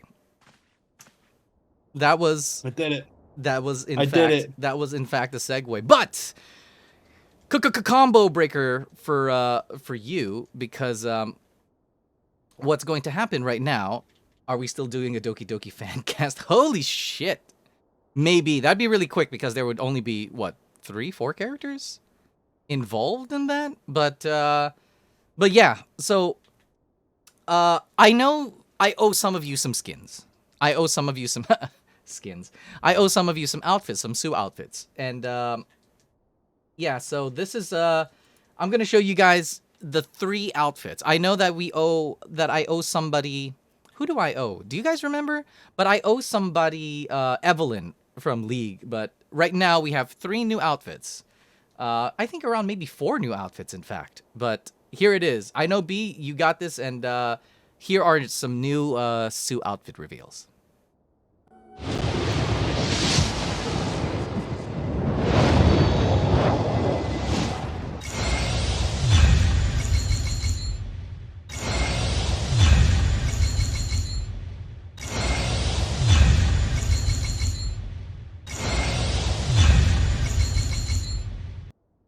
Yes, so they're all available. You can use them now. We do have Turk Su. We have Ningguang. I think that was from Luke. And we also have... who else did I put up there? Sailor Jupiter. I hate how that one was incredibly specific, like Sailor Jupiter. But, and then we have Jill Valentine. Farron himself, like, asked for that, redeemed that one. So, guys, if you guys don't know what's going on, here on the stream, you can collect channel points, which are called craneberries. And with those craneberries, you can actually get Sue a new outfit. So... you know, so save them up or use them. Either way makes me happy. Just come and watch. That's pretty much all there is to it. Oh, well, you misspelled that one. It's just Turk, but I will get that for you. Bam. There it is. There it is. And this one was asked by Elena herself. So This is it's so phenomenal. She looks so great in all these outfits. she most definitely does. She most definitely does. But yeah, going on to the Sue got the drip. I know. But speaking of skins, yep, the Sue suit, the suits. It's fine if you can make the tail. If I cannot make the tails for Evelyn, because that's difficult. Yeah, I think I was able to procure her outfit, but I don't have a way to do the tails. So, you know, that's what that is. We're still working on that, but whatever. The things that we made in the last stream, we'll probably show them in the next stream. That's just kind of what that shit is. All right, so on to the main topic. It's an hour and a half in, and we're going to get into our main topic. The one thing that I really wanted to talk about today is the dropping of this bad boy right here. Now, for those of you in chat, I just want to know, I just want to see, have any of you watched this yet? It's Arcane. Yeah. On I feel like before we get into it, it'd probably be smart to know that this is going to be spoilerific. Full spoiler Like, cast. We are going to absolutely spoil everything. Full frontal spoilers. Oh yeah, and pirate. We've already made that joke. I'm gonna use that somewhere somehow. ARCANE. ARCANE. Well, we will be having more episodes down the line, so maybe it should have its own dedicated segment because we are very invested at this point. Oh, Morgana, if you want, I can do something better. You want to pose? You want a video? Whatever you tell me, I'll make it for you. I know because Morgana here is all about them Turks, all about that Shinra Corporation. How likely is it? Because you see the image we have here, right? We have the image of ARCANE. White background, super easy to split the letters, slide in a photoshopped R. Oh, it's already there, actually. They already have an R. I don't even have to make one. We could just make it ARCANE. Yep, you could. Oh, that's very, very easy. Yes, they spelled a crane wrong, but you know it's okay. I They sure did. It's okay. I mean, it's they were bought out by China. They don't exactly have all the English characters ready to go. Yeah. Speaking of, we make a lot of jokes when it comes to like League in China, but when it came down to like making ARCANE, they actually went with a French, I believe it's a French animation studio called Fortiche, and they did freaking phenomenal.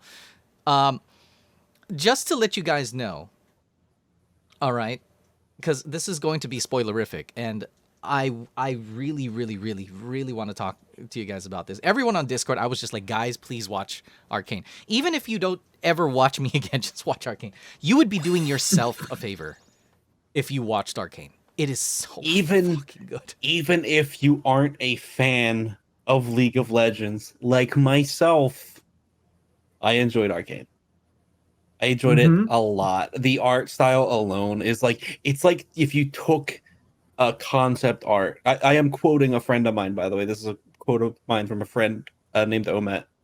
My friend Omet said it was like if you took concept art and then animated the concept art, and it felt so pretty.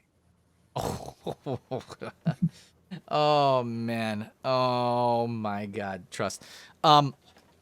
It's really difficult because there are very few things in, well, for me, that I would ever give a 10 out of 10 to. And this shit was just so fucking easily a 10 out of 10. I've watched this because I knew I was going to talk about it, because we have to talk about it. But I've seen this twice. I watched it a second time just to look for something I can criticize, literally. And watching it twice only made me love it more. God, it is just so good. It is just so, it's so unbearably good. It's so unbearably good. Like, for real. Like, boys, what did you guys think of it? Because I'm a League guy. I am into League. Yeah. I play League. I'm into the lore, all of that kind of stuff. But this was like every little bit, every little drizzle of like Easter egg and everything. I just loved it. But go ahead. Mm-hmm. So I think we do have kind of like three classifications of viewers here. So we have you, Crane, who's, you've been invested in this like almost since the beginning, right? Like you're so ready and you just want more and more of this kind of stuff. We have Harax, 10 years, baby. Who is 10 years, baby. And we have Harax, who has, hasn't really interacted with League, but still really, really enjoyed the show. And then I wouldn't say I'm in the middle. I still feel like I'm probably closer to Crane than I am Harax. I'm not exactly a perfect middle point, because I used to play a lot, mostly like chill hangouts with friends, but I kind of fell out of League and stopped keeping up with it. But I've always been really, really interested in the world they were building, the individual characters, the lore. And now that they're finally expanding beyond the scope of just League of Legends, like we're getting, we have Arcane, we're getting a turn-based RPG, we're getting an MMO. And it's just like now I'm like getting reinvested into maybe not the game itself, but like the world that they've made, and they're giving me a new outlet into their IP, which I've been wanting from them for years. So we have so many things to talk about Arcane. I wanted, before I get into like the grand, I want to jump in because I don't want to get into the grand of Arcane. I don't want to get into the meat of it, into the stuff we've been waiting to talk about Arcane. I want to talk about episode 1, because episode 1 for me was the weak point of the show, because I wasn't invested until episode 2. Because I mean, we got homework. I had to watch Arcane. I put in some time to watch Arcane. Didn't like episode 1. Like the characters were familiar. I know League. I know some of League. I was like, oh, I know that character. I know that character. I know that character. That's interesting. But it wasn't really grasping me yet. And maybe Crane sees it differently because he's a League super fan, if you will. But I was kind of actually just flat out, I would say the word bored with episode 1. Good thing it dropped in 3s, am I right? That's another thing we should talk about. It's just how they. He's going to castrate you now. Yes. But no. Okay, let me say then. I don't judge anything based on without its whole. Like use Doctor Who as an example. People are shitting on the female doctor right now, but I'm like, her arc ain't finished. I don't know if it's a good arc. So this came out in a set of 3 episodes. So it's like, fine, I'll watch all 3 episodes and then pass judgment on it. And sure, episode 1 was a little boring to me, but it fucking kicked off, my guy. Well, solid episode 2 and 3. If you look at because the thing was this, like, people think that, you need to sort of know League to really enjoy Arcane, which is funny because I like you guys like labeled me as a super fan of League of Legends, but going into episode 1, I didn't know what was going on. I really didn't. I knew a little bit, like I knew that girl was Vi, and I knew that girl is Jinx, and I knew all of that kind of stuff. But when you watch it, like you actually don't know, because here's the thing: there's a lot of things about the universe of Runeterra. That's the name of the world. There's a lot of things about it that we don't really know. And as much as a lot of it is lore, like you can read it in like sort of backlogs or character profiles, or I have a League of Legends Runeterra lore book, but even then it doesn't like sort of give you the full scope of exactly what you can see here. And when I gazed upon it, I really thought like, man, I'm gonna be able to understand everything and get everything. Like I don't. Like I really don't. Like there's a lot of things, and I think that is in many ways like masterful of Arcane, is that you really can go in with nothing. Like you can go in with 0 and then come out with something, like, and come out with really like seeing and loving that world. Of many things, let's boil down. Man, there's so many things to talk about. I don't even know where to start, but if you look at, first of all, animation style, amazing, right? It's absolutely very slick. It's so amazing. And it's not just even amazing in the sense that, it's it looks good. Disney looks good. Pixar and DreamWorks, those look good. That's fine. Like Into the Spider-Verse was really, really good. But this feels really different. And I'm actually glad to say this. I'm actually glad to see something like of this kind of caliber in the West. Like, I'm really happy about it. I'm really, really happy about it. For those of you who know that, like, we're trying to make a game, right? We're trying to make an RPG. One thing that I've always wanted to see here in the West, particularly, is when they make a show or a movie or an anime or a video game or whatever, like, you have to use you have to be able to show something with all of the majesty of English, because I like English. Obviously, I speak it, but to use that, like, look at Japanese RPGs. Look at Final Fantasy. They use a lot of things like, Japanese puns. That's the reason why, like, when you translate them into English, they don't really make a whole lot of sense. But that's culturally that. What I want to see is something being used that way, and I think that Arcane touches on 2 things specifically. One is great fucking use of the English language. I know that sounds really, really weird, but great use of the English language. One, because it makes use of accent really well. The whole thing was littered with accents. And that's so cool because, and they don't just use the accents, they don't just use the accents for diversity's sake. Like, they used a lot of the accents for storytelling. They used a lot of those things. Like, if a person was from Piltover, even the way that they spoke words, like, if a person is from Piltover, you can hear it in their voice, accent or not. But if you hear somebody from Zon, like, you can really hear that. Now, for those of you who don't know, since we're kind of already spoiling this, the story of Arcane, I'm going to get back into point, but the story of Arcane is based in this part of the world in Runeterra called Piltover and Zon. Now, Piltover it's sort of this world, it's this city where there is where their main export or their main characteristic is their inclination towards technology, and they're so technologically advanced. They're the most technologically advanced place in Runeterra. That's where everyone comes. It's also supposed to, although there is like a big gap between the upper and lower class, it's also supposed to be a city of progress, meaning, it's a very liberal city in the sense that, there's a lot of diversity. They don't really have any sort of like discrimination according to like color or race or anything like that. This is one of the reasons why, like, if you saw, like, you guys remember the character Heimerdinger, right? The small little Yordle. Right? Do you remember that, Haraxmant? I'm always going to ask Haraxmant because he's really not into this world. I mean, I know who Heimerdinger is, man. Don't worry. I've played. Okay. Yeah, that's about it. now the small little tidbit that I'm going to give you guys about that is that in Runeterra, Yordles are kind of a, I wouldn't say forbidden race, but they're sort of like a mystical race that people that they don't usually go to human dwellings because they're so incredibly magical.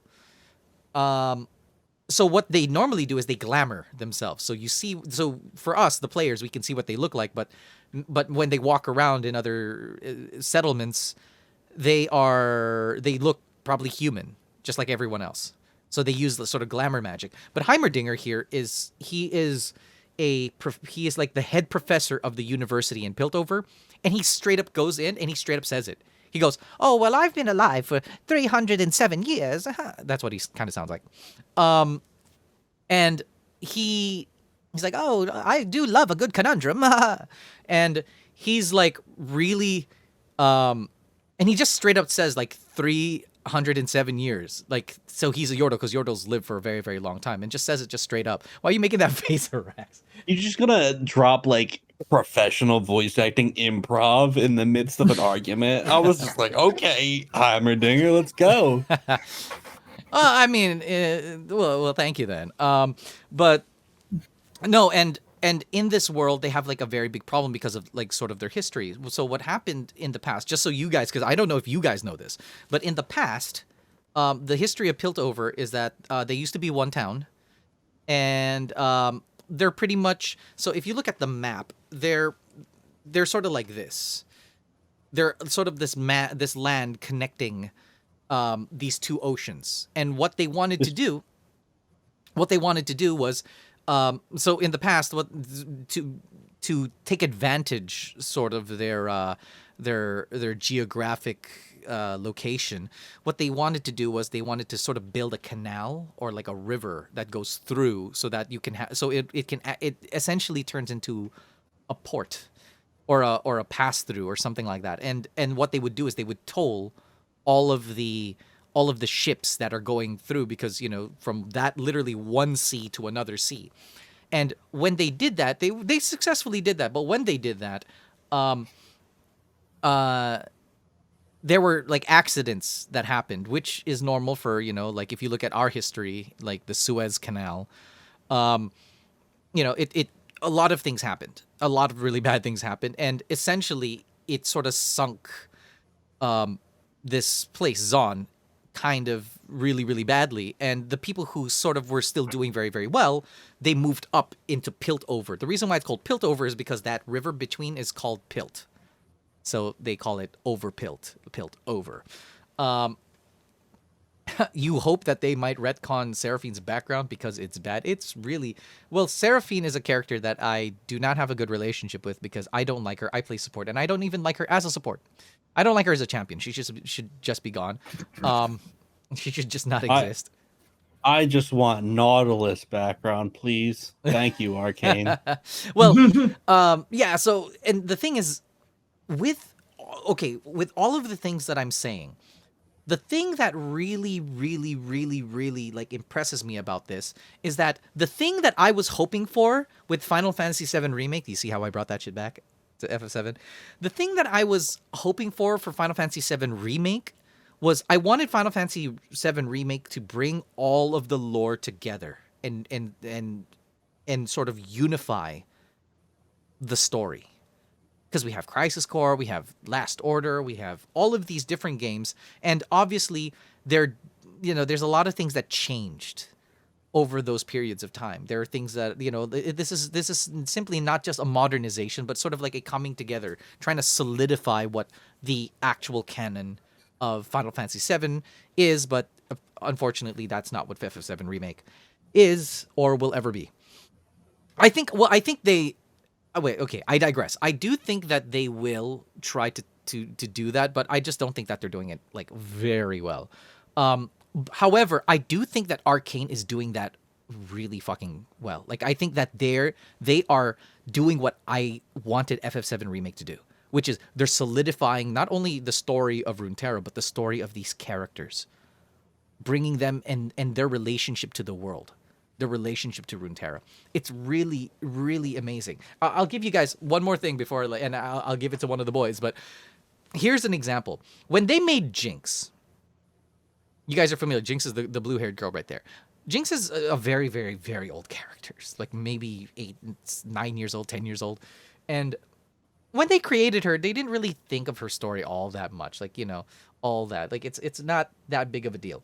However, so this was an opportunity to sort of create like this origin story for her. And they're retconning, they're changing a lot of the things. They're changing a lot of the backgrounds. They're changing a lot of their stories and, you know, for the better. And I just love this. This is an example. I'm pretty sure, like, unless Riot wants to come to me and say otherwise, but I'm pretty sure that they did not think that deeply into Jinx's story when they first made her. But it retconned it, but it didn't just throw that away. It tried to make sense of the things that she has. On her body right there, you see that she has tattoos of like this like powder or this cloud that's coming out. Which is funny because in Arcane, they actually show that Jinx's name, original name, her real name is Powder.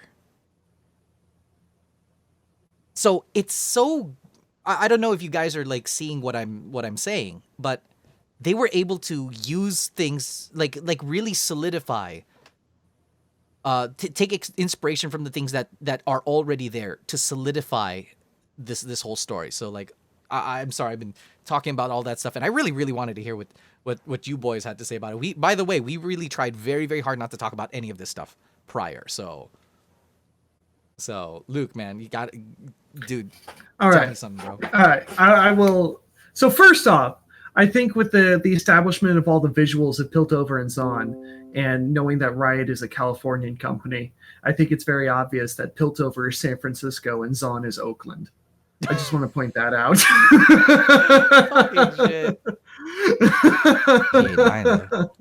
I'm not. I don't get that joke, but I'm sure it's funny.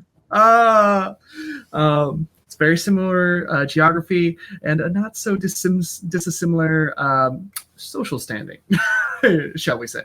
Poor Oakland. They don't even have the Raiders anymore. Anyway.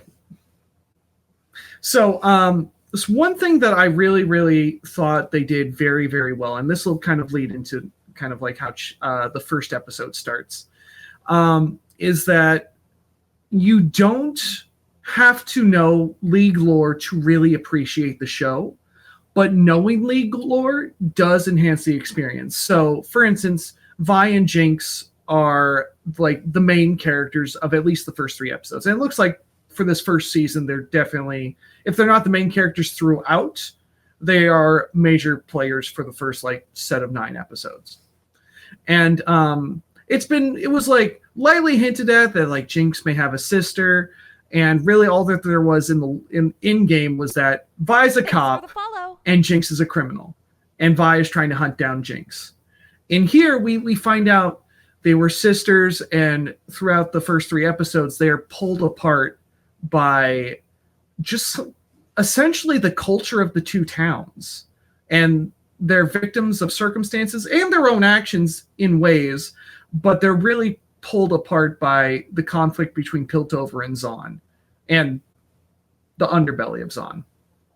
And we see that among other characters too. We see Caitlyn and Jace have a little bit of a relationship. We see the beginning friendship of Jace and Victor, which we know that they have a rivalry in game, and now we're getting to see that firsthand and where that conflict starts, where it's like they meet up, they're both kind of outsiders, but like you can see where that conflict is going to go, especially if you know the League lore. But if you don't, you just see an interesting story starting to happen.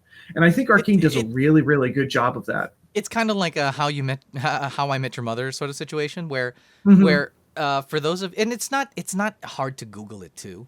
Like, even if you don't know really anything about it, because trust me, I've tried to introduce this to as many people as possible. And that was the first thing. That's the first thing was when they saw it. Like I watched it with a family member, and she did not know anything about this. But the moment we saw like certain characters, she was already like, "Wait, what does this character look like now? What does this character look like now? Talking about Jace because she thought Jace was hot, but she's like, oh yeah, Fair. but what about this? What about Victor? What about this? Like, who do they look like? Oh, what is this? What is this? Like, you can already see who, like, what these characters are, and even if you know that information, it doesn't make it doesn't give you any, it doesn't supplant you with sort of any new knowledge No. or wisdom about it's the more, about the series. Yeah. It's more that it's taking the implied lore that was there and actually filling in the massive gaps. And Arcane's doing a very good job of that, where it's like, okay, well, we knew these, like, we knew Victor and Jace had a rivalry, or, you know, they're antagonistic towards each other. And Arcane is going like, all right, well, we know that is a singular, very uncomplicated conflict, but we don't know why, we don't know how, and we're seeing them form that relationship that will eventually break apart. And we're gonna get to see that. And like it was very, very lightly hinted that maybe Jinx and Vi are at least, like, you know, sort of like sworn sisters, maybe biological sisters, maybe. Like Jinx had a couple, like I said, Jinx had a couple lines. Vi's just kind of a cop hunting down Jinx because she's a criminal. But now it's like, it makes it feel that conflict way more intense now in game, because it's like, oh, Arcane is telling us why that conflict is there, and it's doing a really good job of that with a small handful of characters to start off with, but hopefully, like, they can keep going. It's like they keep going and going and going, and they can really expand on, like, all the maybe not all the characters, but a good amount of the characters in this series, where we can really just start to, like, emotionally resonate with these characters, because Arcane does a good job of that. I have to say, for me, right, even as somebody who doesn't know any lore of League of Legends, one of the most exciting things for me in this show was recognizing the cameos. I was like, I know Vi, I know Jinx. So I'm like, wait, that's Primer. Wait, I don't even know that character, but I know that character. I know his name. I know Victor. And then even the cameos I apparently missed, like Singed was in it. Like, I mean, I've seen him, but I just didn't make that connection. Oh, That's Singed was definitely in there. Oh, a lot of people don't catch this. I don't know if this is really gonna happen, just because you mentioned Singed, but I don't know if this is really gonna happen. But I actually think that they also teased in the lab another character. I think another character's origin story is in there. Can you guess what? In the lab, aside from the very obvious one. Wait, the obvious one. The obvious one is Singed. Oh, I was going to say. And Luke said this just before stream, and then we zipped our mouths. But are you going to say that you think Singed and Dr. Mundo are the same person? No.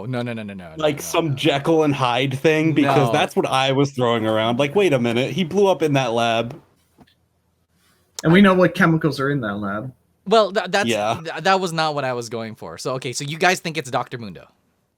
I think we've seen Proto-Mundo. We've seen two forms of Proto-Mundo. I am all for Singed being Dr. Jekyll to Dr. Mundo's Mr. Hyde. Except they're both crazy. So, both crazy. Yep.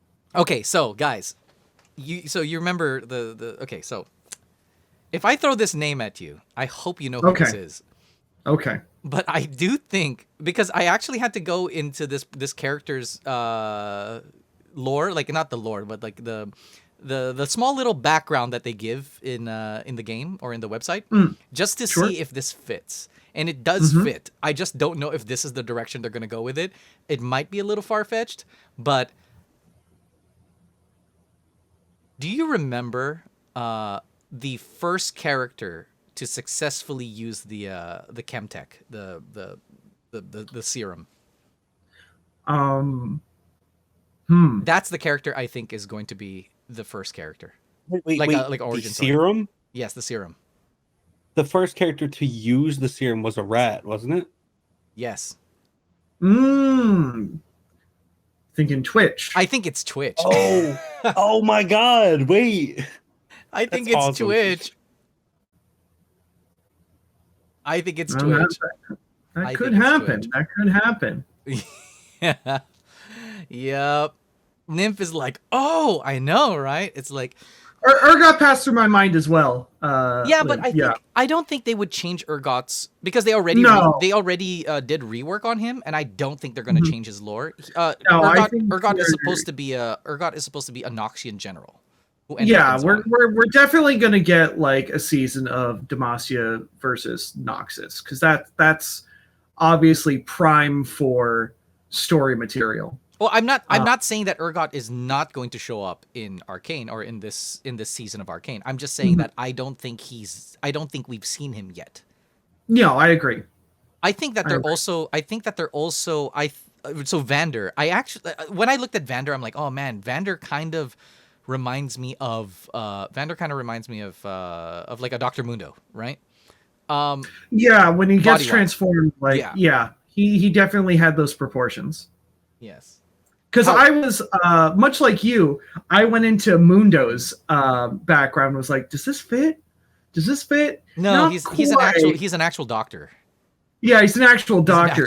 But I think we are seeing like because it is essentially earlier in the timeline of Runeterra, where we're not seeing them actively at the point where a League of Legends could take place. But we are seeing kind of the beginnings, and we've definitely seen the beginnings of where Mundo is going to come from. Mm-hmm. And that may be enough. We may not necessarily see Mundo, but we can definitely infer it's like, oh, well, this is how we got Mundo. Well, I actually think that Vander is going to be Warwick. That's I do understand where that comes from, because it is implied that Warwick trained Vi in her combat, which I can definitely see that coming to light. Well, I mean, I it's not even because they look the same or anything like that. It's just that, okay, so one thing that made me really think, because, you know, when the way that they're writing this, you can't just trust anything. You cannot just overlook any of the words that they're using, right? And every time they talk about Vander, they're always using dog references for him. He's called the Hound of the Lanes, and then that's fair. Yeah. And what is his name? I think they've called him a wolf at one point. I definitely know they call like his title is the Hound of the Lanes. What is it? Silco calls him a lapdog. Yeah. Yep. So, you know, and I'm just saying, like, I think that is the connection. I think they will use sort of this, well, kind of dead but not dead Vander to build Warwick. I really think that could be a thing. I could really, because Warwick is definitely a character that is lore light. So I don't see any harm in doing that. Essentially it just gets us emotionally invested into Warwick because now we know his history. I've been a little cheeky, pulling up other tabs, looking up, stuff, and please. The internet agrees with you heavily right now, Crane. Oh, really? Warwick or some Twitch? Singed experimentation on and doesn't he have like that little thing on his arm that he like looked at could be a werewolf scar, maybe? Because they never defined what was under that little patch on his arm, did they? Well, yeah. the patch on his arm was supposed to be Silco's stabs. Yeah, Silco stabbed him in the arm. Yeah. Oh, really? That's all that was? Yeah. But him being like berserk, they never really explained, aside from, he's not that man anymore. So it could be something where he's already a fucking werewolf and we just didn't see it. And like that, lycanthropy is going to be the thing that may help revive him as Warwick. Well, I do think the whole Warwick thing, I think it's just going to be like the actual experiments. I don't think he's an actual werewolf. I think I think he's going to turn, because he's not a werewolf, by the way. He's not. He's just a wolf man. Like, he's not a werewolf. He doesn't transform back and forth. He's just, that's what he is. And originally they made him a werewolf, but I think they fixed it because I don't think they wanted to put I don't think a werewolf fits in the lore, which is funny because, like, you know, robots and all that stuff. Everything else fits in the lore, but it's like, no. We have fucking vampires and shit that have blood magic, but no, werewolf, too far. Well, in fairness, when it comes to the vampire stuff, it's actually not like, so Vladimir is not actually a vampire. No. He's just a blood mage. That's they. But he's a stand-in for a vampire. He is, in fact, a stand-in for a vampire. Okay, so before I move on to the next point, or before I move on and let you guys talk more about this kind of stuff, I do want to say that only in Runeterra, only through Arcane are they doing this amazing thing, which is, oh, you know, in the beginning we created all these characters and they're all just supposed to be like representations of whatever, right? We have a robot, we have like a Dr. Jekyll, Mr. Hyde Hulk thing. We have it's very Killer Instinct, where it's just like, we want to shove all these fun concepts together and then make a video game out of it, and we'll figure it out later. But Killer Instinct, I think, is a little bit more cohesive. But League is not. Like, True. It's all over the place. However, one thing I love about this is that they're all in the world, and they don't feel weird. Like they were sort of able to explain it all away, and that's freaking insane. Oh, and before we move on, I did want to talk to Nymph here, and because if they're going to do Freljord, I really hope they put a lot of time in it because the lore is amazing. Now, I actually think that if they do Freljord, they're not just going to tackle Freljord in one season. I feel like what they're going to do, because here, a lot of people are like, well, it's Piltover. Actually, it's not. It's Piltover and Zon. It's Piltover and Zon. And there are two things that are very, very, very important to just to the world, but not only to the world, but like to the characters too. But I think if they ever tackle the Freljord, I feel like they're going to tackle the Freljord with Mount Targon. I think they're going to link those things together. That makes sense, because that's Tarek's Crystal Mountain, right? Yes, that's where Pantheon is from. That's where you have the Lunari and the Solari, like Leona and Diana. Like that's where a lot of those things are sort of heading. Yeah. I do think that's fair. Harax, what was that? I just wanted to comment because I know we might move away from Arcane soon. I just really want to say Echo was also there. Echo was also there. That's true. Echo. I mean, he's such a great part of the show that's like, it's super important to anything, but he was there and it was really cute and I liked him. But I don't think that he's not important. Like, okay. No. So one thing that a lot of people, it's funny because I've sort of done the rounds and looked around and seen what all of these content creators are talking about in terms of League of Legends, or in terms of Arcane, but everyone is talking about the same thing. Everyone is talking about, oh, this is the creation of Hextech. Oh, this is the creation of Hextech. But one thing that a lot of them I haven't heard of a lot is this is also, like, this time, it's not just one thing I like about Arcane, well, there's many things, but one thing that Arcane is also doing really great at is not just they didn't just find a pocket of time that was important for, like, these characters, you know, because this could just really be the story of Jinx and Vi. This could and that would be enough. Honestly, that would be enough. Like, it could be the story of Piltover and Zon, but it's not just that. This point in time, what they're doing is they're creating sort of like this singularity of events that are super significant. Because you guys watch this show, and a lot of times, like, again, you think to yourself, oh, this is the creation of Hextech. It is, in fact, the creation of Hextech. But one thing a lot of people haven't noticed is this also, in the same 3 episodes, in the same act, we saw the birth of Chemtech. Chemtech and Hextech were created, like, almost like the boom that's about to happen is a boom about both of those things. So now there's a time skip. And usually I'm mad at time skips, but I'm not mad at time skips with this, because there is something vitally significant that's happening that's not just characters. Because sometimes when it's just characters, I feel like it's sort of let's go forward and just see what the characters are like older, right? But there's more than a reason to do a time skip now. It's not just because it's not just because of the characters' stories are going to take a significant jump. The world is going to take a significant jump. Yeah.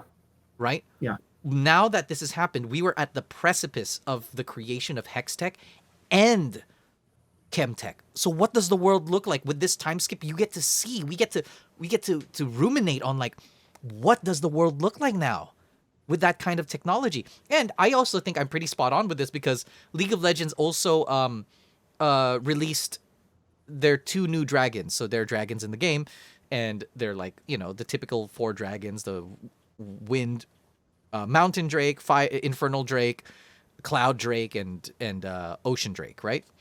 They're in this new season that's coming up for League of Legends, the game.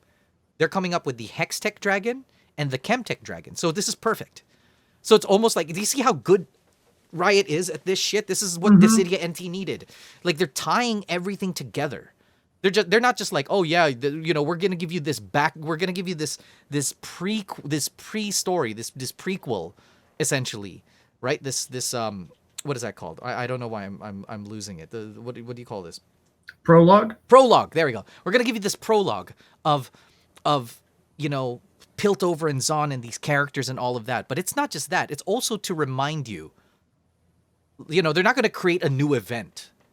They're going to go back into the past, and in the game will reflect the things that you're learning. It's amazing. Like, Jesus, man. Like, honestly, as much as I love Square Enix needs this kind of thinking. Like, moving forward, they really fucking need this kind of thinking. Nah, that's been known. Yeah, okay, what do you mean, nah, that's been known? Of course it's been known. Like, we know about, like, Chemtech and Hextech. But I think that might be referring to Yozora's comment.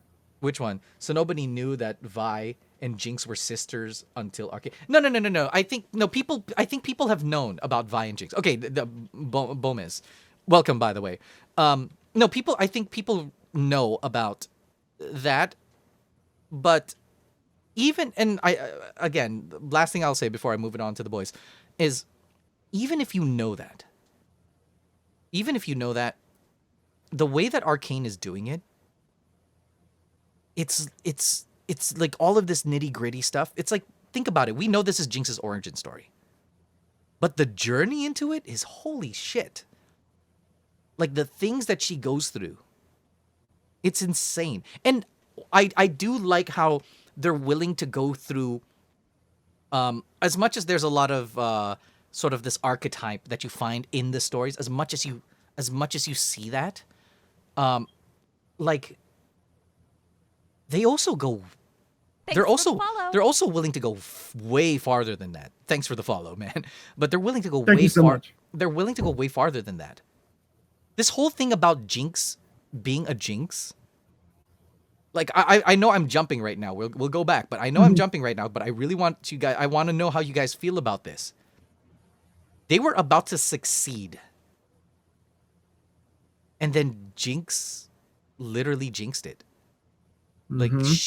Like, things go horribly wrong because of her. There's not a lot of story that just goes in and allows you to sort of do that. I brought this up to the person I was watching with. There's a recurring theme of what causes the problems in the show, and it's all secrets being kept.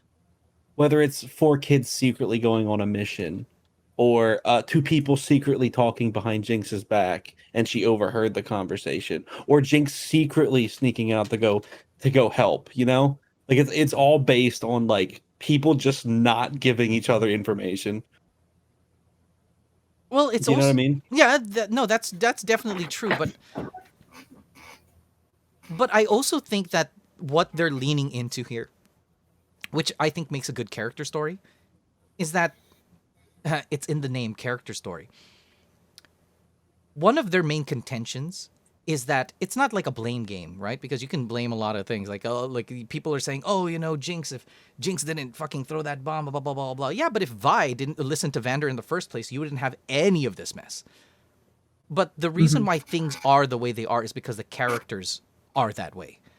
Like, it's a character thing. And it's not, and by character, I don't necessarily mean like their morals. I'm not talking about their morals, because a lot of the times in a lot of these stories, they make it about morals. They make it about the moral of the character. In this situation, it's not necessarily about the morals of the character, but it's about what the characters are. It's like who they are as people. Jinx wants to help, but every time she does something, things go wrong. Like, it just goes wrong. And they stuck with that, and they stuck with it hard. They stuck with it real hard. Like, they stuck with it so hard, and it's like heartbreakingly hard. You know, Vi is you know, she's headstrong. She wants to fight. She wants more.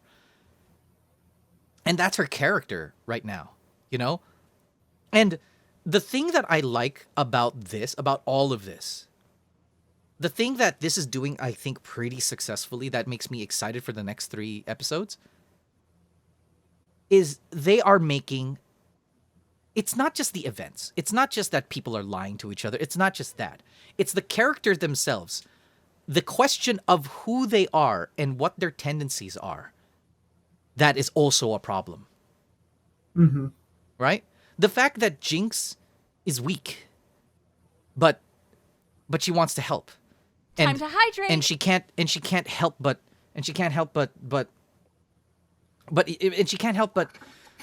try. And cause problems for everyone. She's she attracts danger.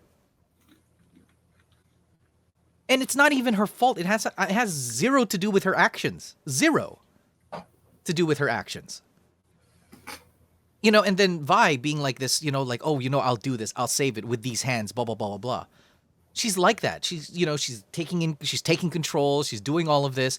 Like, you see that this is actually a point of the character. Now, with everything that's happened, there's actually room for the character to question what they are about. Not about what they've done. It's not about the doing. See, this goes a level beyond like the actions of the character and more on about what who the character is. I don't know. Do you guys sort of like understand what I'm getting at with this, or you know, like do you or like you know, like tell me like what you thought about that whole like that whole last episode where Jinx just doomed them all. Yeah, I do want to talk about that last moment because yeah, they are in that situation and kind of like Vander and Vi and her friends, and they've kind of essentially, without Jinx's knowledge, have set it up to where they can now escape. Now they won't. We don't necessarily know if they could have escaped properly, but they've set it up to where they could possibly get away. And her explosion causes everything to go immediately south, and fucking everyone dies. But like all the except Vi and Jinx, but like everyone dies. Vander dies. Milo dies. I think his name is Clagger. Clagger. And I do want to talk about those two as well. Like they all just they're just taken out because of that explosion and all the debris falling around. And it's like, and Jinx thinks she did it. She succeeded. She saved them. And it turns out none of it is true. She made everything worse. Just like every other single thing that she's been on, she's made everything's worse despite her best efforts. And Vi, who was just like always trying to stand by her side, she finally had enough. She was so overwhelmed. She walks away, and she's about to go back, and then that gets ripped from her. They don't get that chance of reconciliation, and they're just pulled apart once again, like I was saying, by just the conflict between Piltover and Zahn. So while like the actual like disaster was caused by the characters themselves, it is kind of based around, well, none of this would have happened if like Piltover treated Zahn like it is like the filthy underbelly of the world. So it's really just like fascinating to see it go so in depth on the character level. Like I don't feel like anyone was really expecting it to go this deep for the League of Legends game. Like it was probably, or from the League of Legends game to a show, but like seeing how in depth all the characters went, and you can see the gears turning in all the characters' heads and why they're trying to figure out everything, try to limit casualties and damage and everything, and even on the characters that do meet like eye to eye with Vander and the head of the Piltover military, Grayson. Where it's like, yeah, Grayson. Okay, yeah, they have this deal where it's just like, all right, I come down here, I talk to you, so we don't have problems. Like there are sensible heads in place, but they can only do so much with the people around them and the world around them. And it's it feels like such a fleshed out world, and the characters are so fleshed out. And I'm just really impressed with what the team behind Arcane has done, because I was not expecting all of it. For me, the I'm gonna say the finale of the first set there was, well, I think it was the realization that, oh, I just realized what I was in store for, you know. Like, it was good. It got better. And then right in that last moment, I was like, oh no, this is fucking good. Like I was like, oh, this is where the 10 out of 10 came from. This is what Crane meant. And I was really sad about Milo and Luke. I mean, Clagger. All right.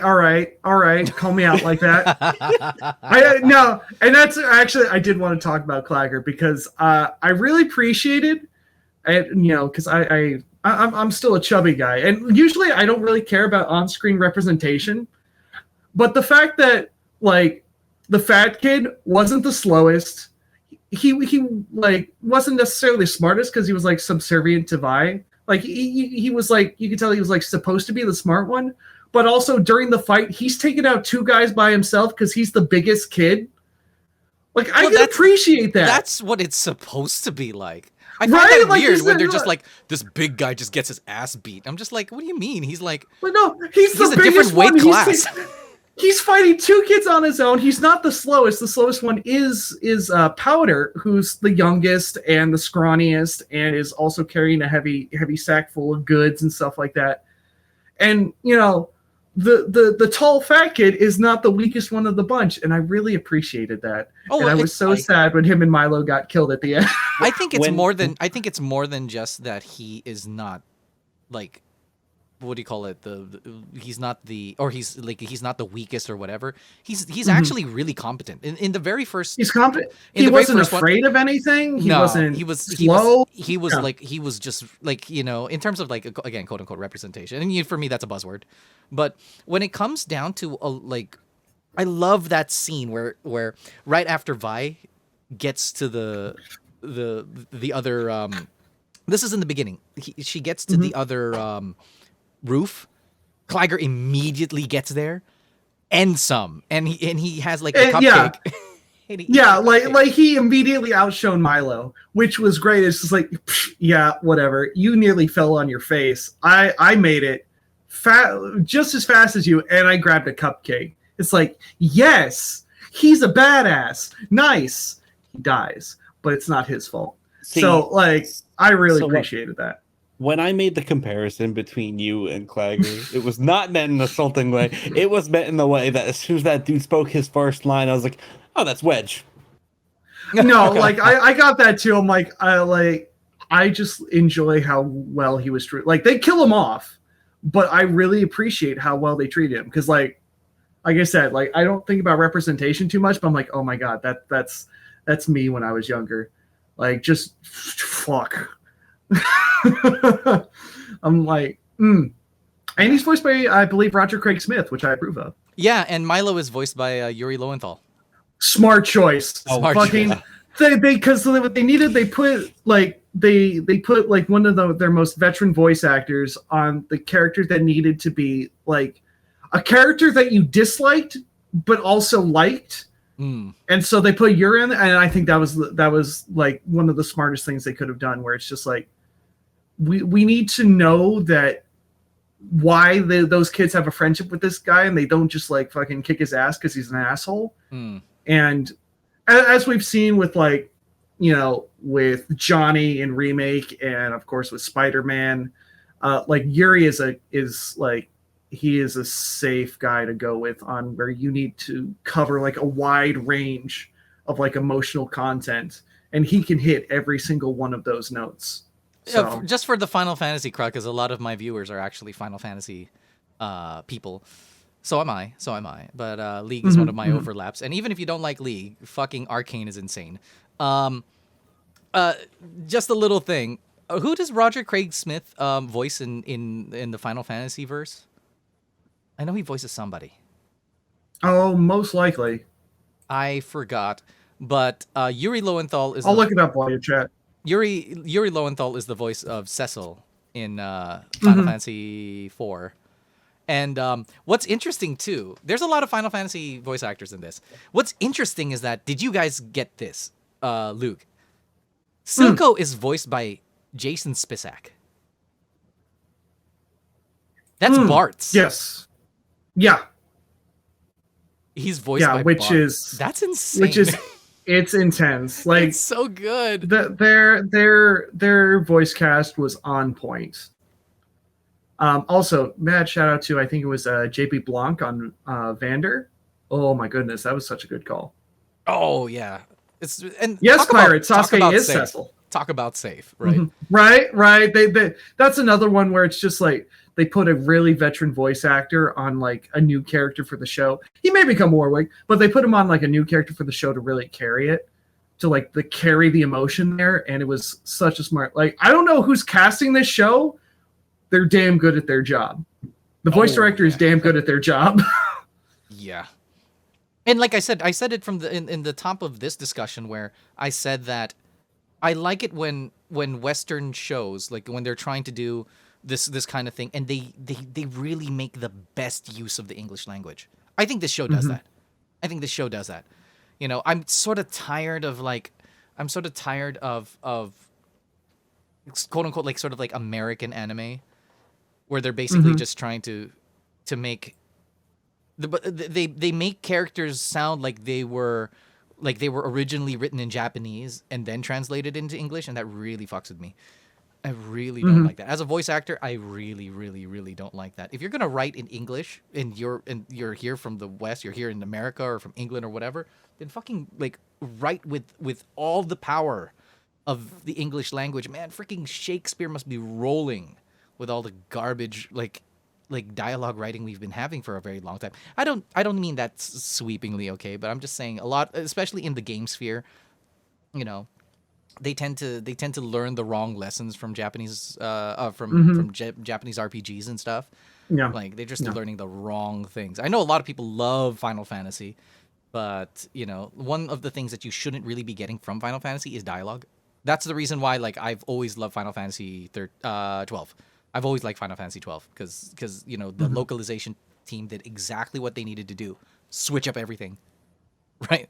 Like, and we've seen that in stuff in like 14 as well, because I know we've had one of the things I'm still very, very happy with how they turned out is Areshi's animations with the Asians that we did, and it's like I go back to those every once in a while. I'm just like, oh, I want to do another one. I want to do another thing like that where it's so like it's less dialogue for the sort of show itself. It's more of just like dialogue for dialogue's sake, like an actor's scene, and that's what I get a lot from those the Final Fantasy 14 short stories, or at least the two that we did. And it was just like, oh, I want to do more scenes like that. Because I'm usually pretty much the big goofy guy that makes loud noises. And I'm good at that. But every once in a while, I'm just like, oh, I want to do a really emotional scene. Oh, I want to do some really like complex dialogue that sounds really good. And that's what I get from those. And there was ARCANE. I feel like ARCANE can definitely give us that. It's definitely given us sparks of that. And I think that I always say sparks because a lot of the characters were younger, so it's not like overly complicated. But it like that doesn't make it lesser. Like you're definitely right. We're not seeing a lot of those like anime cliche dialogues. Like the ones I hate is when like a character will say something and it's like, "Hey, we need to get the transfluxor coil," and none of the characters are like. They're just like transfluxor coil, and that's their entire line. It's like, thanks, that's useless dialogue. I didn't need you to say the exact same thing I just said. But I hate that shit. To address it to a lot of people who are new to this channel is one of the reasons why that happens is that in Japanese, in the Japanese language, or in Japan, I'm not just gonna say the Japanese language, but in Japan, that's actually it's not a figure of speech, but it's an etiquette. So when somebody, so for us, it's annoying, right? It's like, let's go to the library. The library in Japan. It's like, yes, idiot, I said library. Did I stutter? But in Japan, like that's actually a way of telling the person that you were listening. Mm-hmm. So if you go, oh, yeah, I'm going to the library, they're going to go, oh, the library? Like, yes, the library. Like, they don't get annoyed about that stuff. They actually get annoyed if you don't respond back. So, there's a little bit of a there's a little bit of a cultural divide, and that's one of the reasons why localization is really important. But yeah, Harax, you had a point. Well, I wanted to talk about, because we're drawing comparisons, or we're talking about in the same sentences, Final Fantasy and Arcane, right? Mm-hmm. And there's something between Final Fantasy and Arcane that I took note of in the very first episode, and it was that Arcane is made by a French animation studio, right? Mm-hmm. Yes. So is Final Fantasy IX's cartoon. So is Final Fantasy IX's cartoon. Yes, that's true. I was watching it and thinking, you know what? If Final Fantasy IX looked exactly like this as a cartoon, it would work. Absolutely. Oh, it would be so beautiful in this art style. Oh, I think. And screen goes, oh.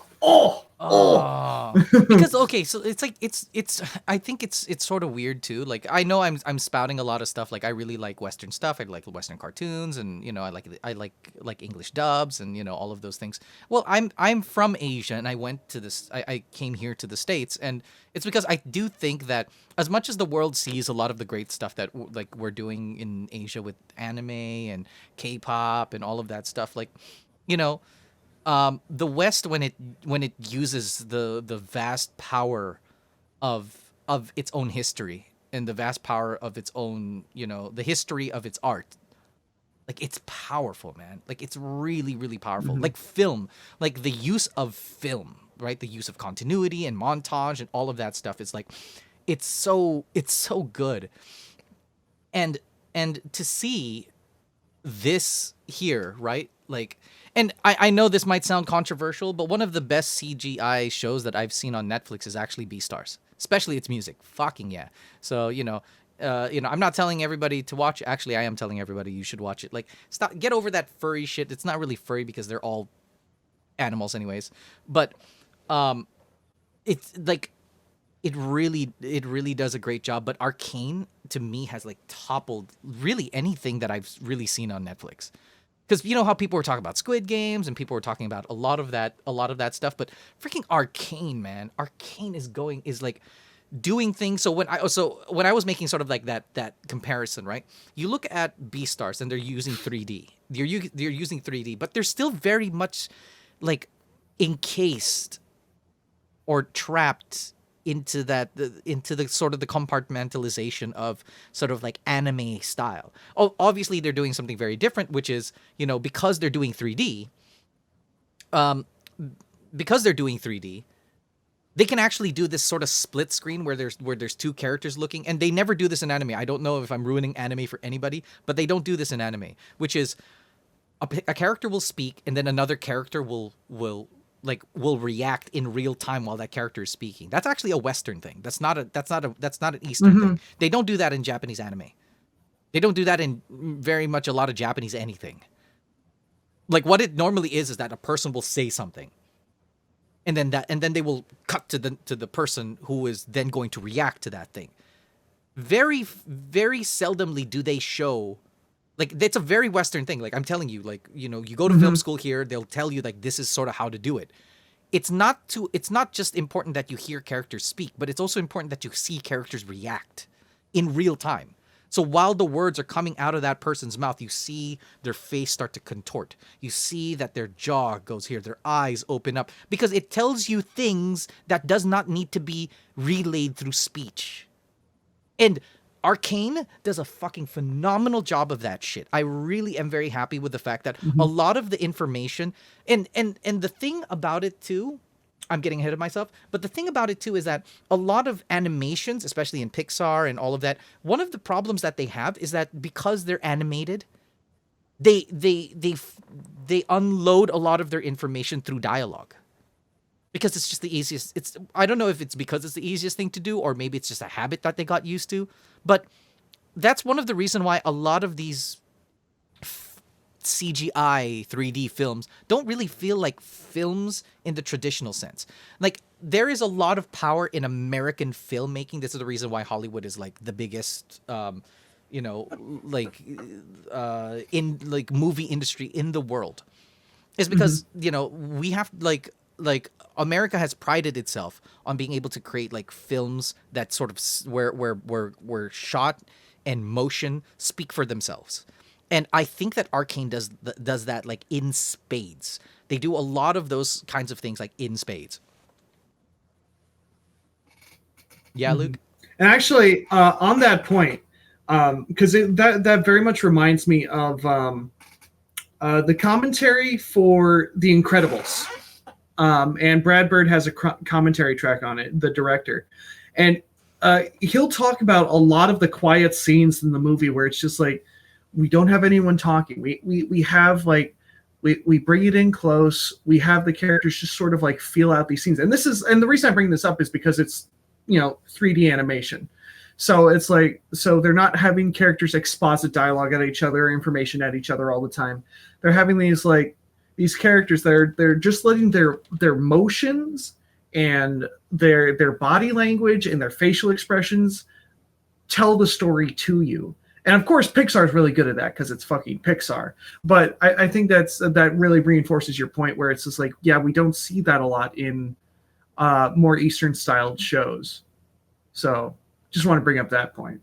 It's pretty good. Well, that's what I'm saying. I'm not saying that it's necessarily like, oh, it's just that we're better, but we're also different. Like the West is different from the East. Like our storytelling is different from the East. If anybody's watched a Studio Ghibli movie, then you'll see that their storytelling is very Eastern storytelling, which is, things don't have to have literally a climax and a denouement and a resolution. Like they don't have those things particularly, or they'll have like a part of their story which if you watch a lot of like those movies, right, you'll see that their exposition is more than half of the movie, and then everything else happens literally in a small literal amount of time. I don't know if I'm pronouncing your name right, Gomez, but because I'm just reading it like Gomez but with a B. I did not realize that. That is cool. So what he's saying is basically saying that Clagger's goggles are the one that Vi wears in the game because she has goggles. Because most people get it right. I usually get it right. I physically face palmed. I saw his comment and I had to like physically just. What? How did I not notice? Come on. Yeah, but I think absolutely did that. I think that's also an example of what I said earlier. Because Bowman, I don't know if you heard. I don't know which part of this discussion that you heard, but I didn't mention that when they were designing Jinx, they were not like a lot of her design was pretty much arbitrary, right? It's just design for design's sake. But I like the fact that they created her name Powder. Like her name is Powder, and the tattoos that she had for 10 years is literally powder. Like it's powder, and it makes sense too because Jinx with guns and gunpowder, I guess. But but those things that are on her body, her tattoos, those are powder. That's powder. That's like powder that's being blown. So like there's a lot of things that they're really paying very, very close attention to, and that's another thing that I love about Arcane. They're paying so close attention. It's not just Easter eggs, by the way. They're making things. No. They're making things. They're bringing life to things that did not have life.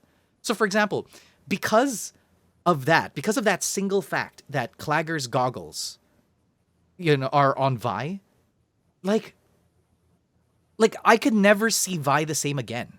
Like every time I see those goggles, I will always remember Clagger. And Jinx, and when I see Jinx's tattoos, I will always remember that her name is Powder. That's insane. It's so insane. It's so good. Harax? Just that's really iconic that like even I, as someone who doesn't play League that much, am obsessed with Vi, a character I have never played. At this point, it's she's really in. Oh yeah, go ahead. Well, I just want to bring up that this is now the third sort of product I've seen Haley Steinfeld in. And she, every single thing I've seen her in, she's knocked it out of the park. She was the lead in Bumblebee.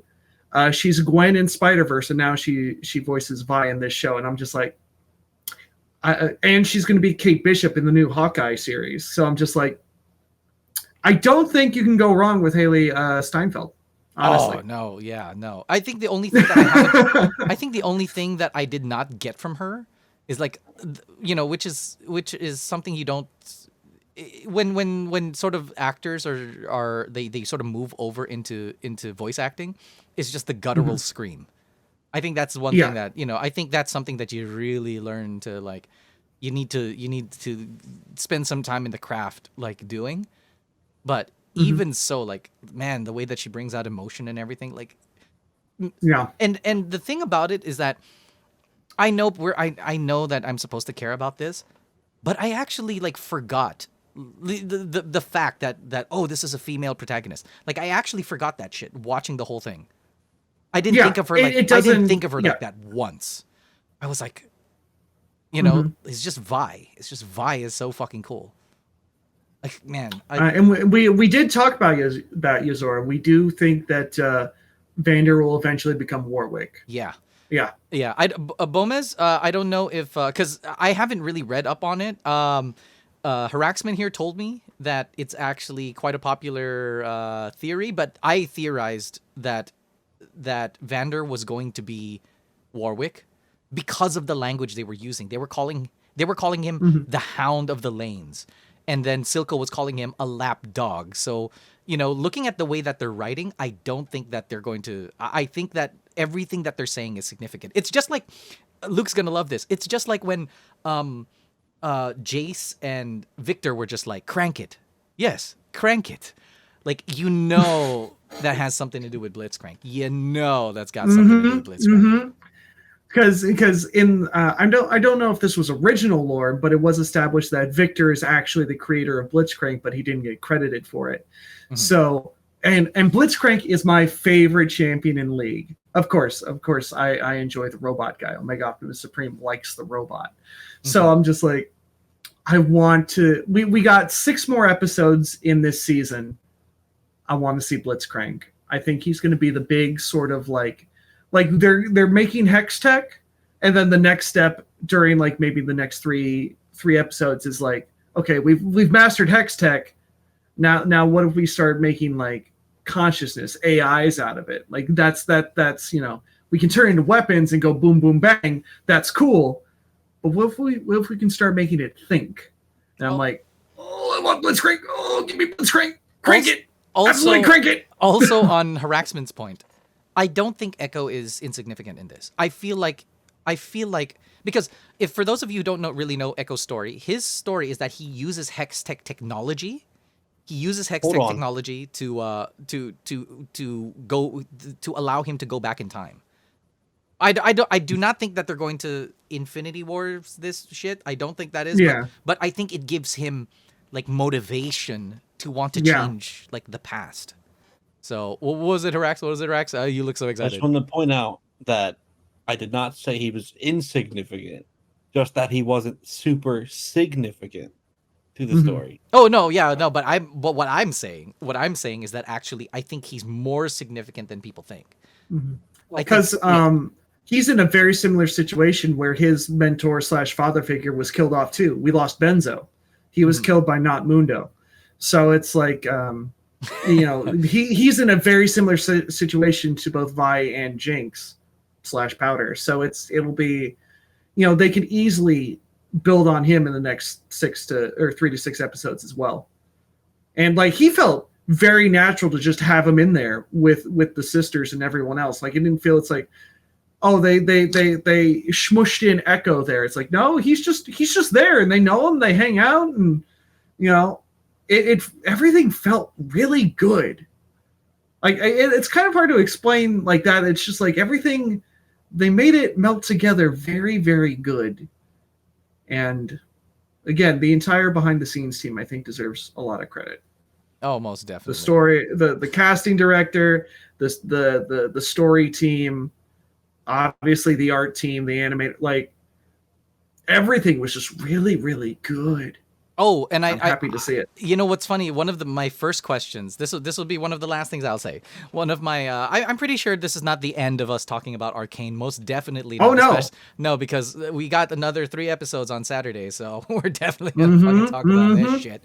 Oh yeah. But one character reference. I'm not talking about the character, but I did want to talk about like an homage or something, or a leading into that I was really looking forward to, that a lot of people don't make the connection with, like when it comes to Piltover and Zon, is that is something that they showed. I think it was the first image they showed.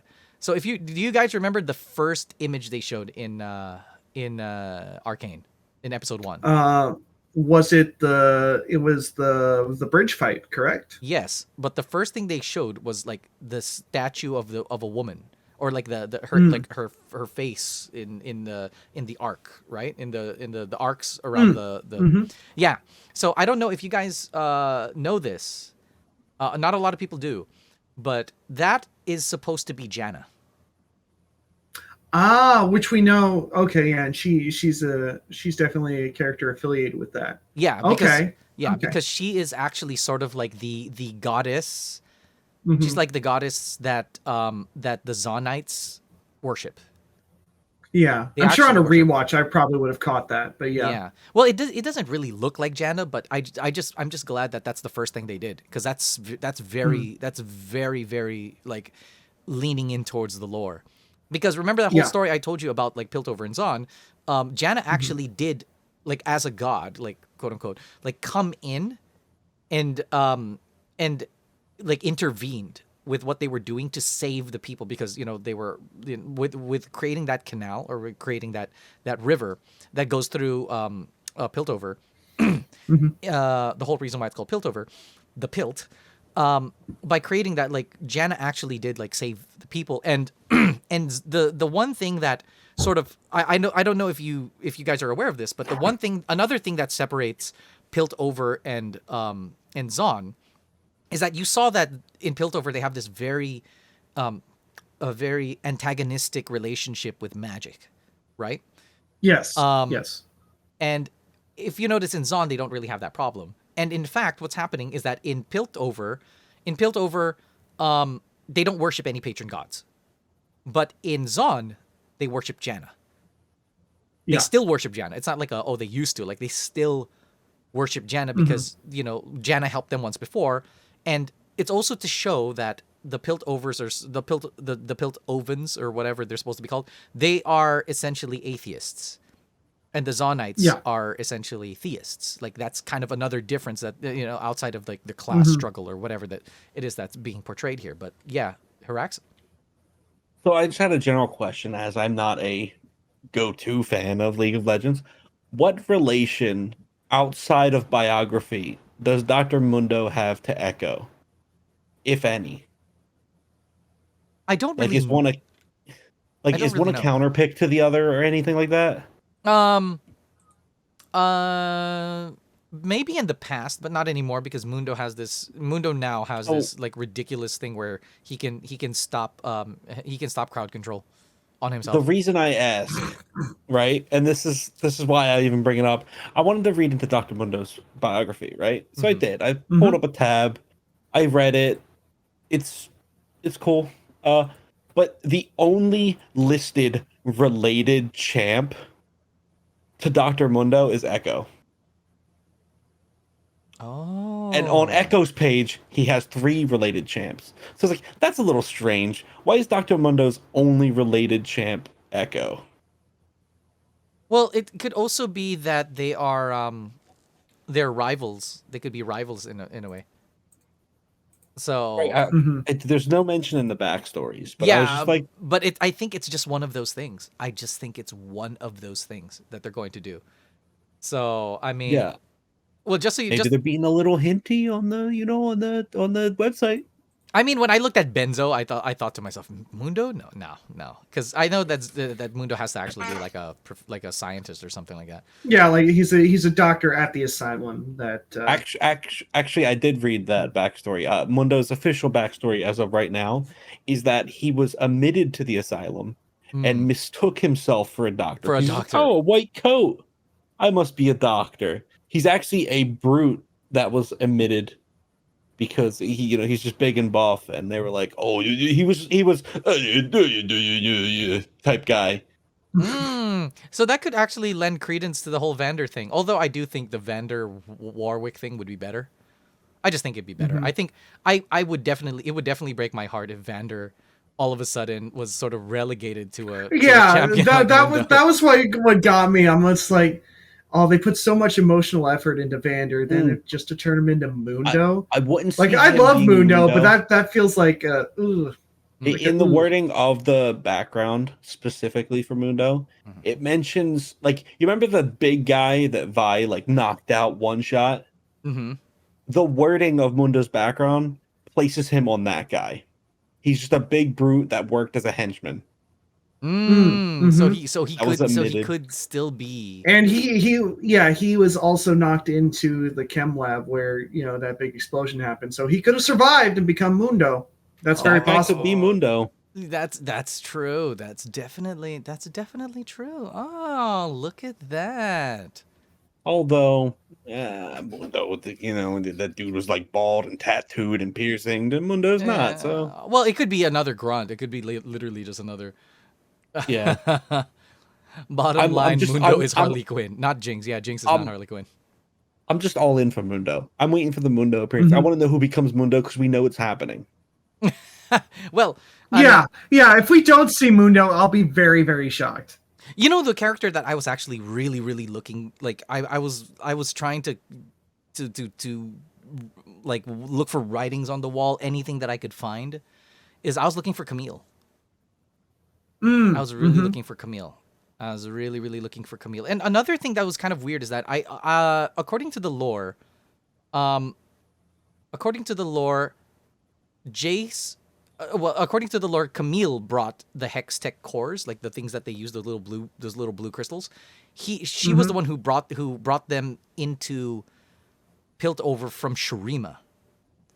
But Jace seemed to have brought them in from. Oh, I don't know if that's really the in the past, like when he was young and he saw like this character that looks like Rise and has the same powers as Rise. I was like, but is maybe not Rise. Totally not Rise. Oh, that was Rise. We met Rise before the rework. Before his 7th rework. The thing that was I don't know if when he was that young he got the Hextech cores or not, because if he did get the Hextech cores like during that time, then that means he got them from Freljord, because it looked like he was in the Freljord, like him and his wife, his mom were in the Freljord, and then they got saved. So that's just really, really interesting. Also, I want you guys to know too that I think that Jin's weapons are Piltover, are gotten from Piltover. So there could be stuff like that, and we did see a bunch of masks in Benzo's place. So another Easter egg, by the way, that I wanted to bring up before I sort of like stop talking about this shit is in the very first episode, when they went on that balcony, and then across that balcony is the balcony they were trying to go to, right? Yeah. Those places, those are penthouses, and they're supposed to be where the students of the academy live. Now, my guess is that the reason why they jumped from the one that they were originally from, where they jumped, where they had the balcony, that's the girls' sort of penthouse. And then the one on the one that they ended up in is Jace's, so it's the boys' penthouse. But the balcony that they jumped from, I believe, is Caitlyn's balcony. That would make sense why Caitlyn and Jace would know each other, because they would just be like across the street from each other and be on the same floor. Oh, not just that. Clagger grabbed a cupcake, and there's only there's only one character in League of Legends that uses cupcakes. And that's Caitlyn. Right, that's right. I forgot about that. I knew it would be relevant to the cupcakes. I knew when you started this conversation, you were like, the cupcake. But this is the reason why I think this is so good. Like, all of this is so good. The cupcake theory is relevant. The fucking cupcake is relevant. Like, you know what I mean? Hey, God damn, dude. What? Post show. Never mind. Go ahead. But yeah. Anyways, time is almost up. Like, I thought we were gonna do 2 hours, but because of Arcane, we're doing 3. Now, before we sign off, because I've mentioned this before, but outside of like the next 6 episodes, because let's assume the next 6 that all 6 episodes are about Zahn and Piltover and the relationship between Vi and Jinx. Let's just make that assumption right now, and Jace and Caitlyn and all that stuff. What is a story you want to see Arcane do? Oh, outside of Piltover and Zahn? Yeah, outside of what they're doing right now, what is like the most wanted thing you want to see? Like, which character or characters involved? Especially now that we know how long episodes are, now that we know the style of the show, the way they do dialogue and things like that. What is something you want to see them tackle? Here. Let's Harax, you go first. There are 3. I play 3 characters in League. One of them we're already in, so Singed is out. So there's 2. 2 people I want to see. One, which I'm sure Crane will easily agree with, not only because of who he is, but because of where he's from, is Nautilus. Nautilus. I love Nautilus. I want to know more about Nautilus. I could read his backstory, but at this point, if Arcane does tackle it, do I really want to read the backstory that might be rewritten? But no, and then the other one is Mordekaiser. Shadow Isles. The Shadow Isles. I feel like we're not going to get the Shadow Isles for a while, but just because we had Ruination. Like, so, Ruination was literally... All of 2021 was about Ruination. So I don't think we're going to get Shadow Isles. Shadow Isles, I think, at this point, it's not one of the most interesting ones. Not because it's not interesting in and of itself. It's just because, there's so much we know about it already. I think... I don't want them to tackle Ionia yet, and I definitely don't want them to tackle Demacia and Noxus because of the fact that Demacia and Noxus is the landing place of a lot of people. Yeah. It's the landing place of a lot of people. It's a landing place of a lot of stories. So I feel like you need to fill in a lot of the story first, and then the thing that will sort of bring everything together is Demacia versus Noxus. Who was the girl from the card game? Was it Cythria? Yeah, Cythra. Cythra. Yeah. I feel like if they make anyone the point of view character for Demacia, it's probably going to be Cythria. I feel like if it's going to be anyone, it'll be her. Yeah, and Bilgewater. Bilgewater is definitely a good one. You know, one. I think we get a little bit of this, but I definitely want to see more Twisted Fate and Engraves. I definitely want to see more. Ooh, that'd be good. Now, I will bring up. I'm not sure we're going to get Bilgewater anytime soon. No, I don't think because that's a heavy focus of the video game that they're working on. Yes, exactly. Like Bilgewater is a major point of the other video. So we'll get Bilgewater, just not from Arcane. We'll be getting it from their new turn-based RPG from Airship Syndicate, which I'm very excited for. I'll have to check it out then. Oh yeah. But I mentioned this off stream, but the one thing I want to see them tackle is and it wouldn't be the whole episode now because now I know that they're like 40 minutes long. So like we've had the split up between Vi and Jinx and Caitlyn and Jace or Jace and Victor or whatever. I want a sort of like point of view character to be a Mumu and for there to be no dialogue. I want Sada Mumu, like it's just Wally, but replace it with a Mumu in Shurima. Right. Like that. I just want to see them tackle that because I think they'll be able to do it really, really well. And before it was a joke when I brought it up last time. Here it's just like, no, I think they could do it. I mean, they could have him like whimper a little bit, and maybe like at the very end he like says something. But like I think like. Just to get all that isolation and sadness into a Mumu properly instead of just making it a punchline, like I think they could pull off a whole like chunk of an episode dedicated to a Mumu.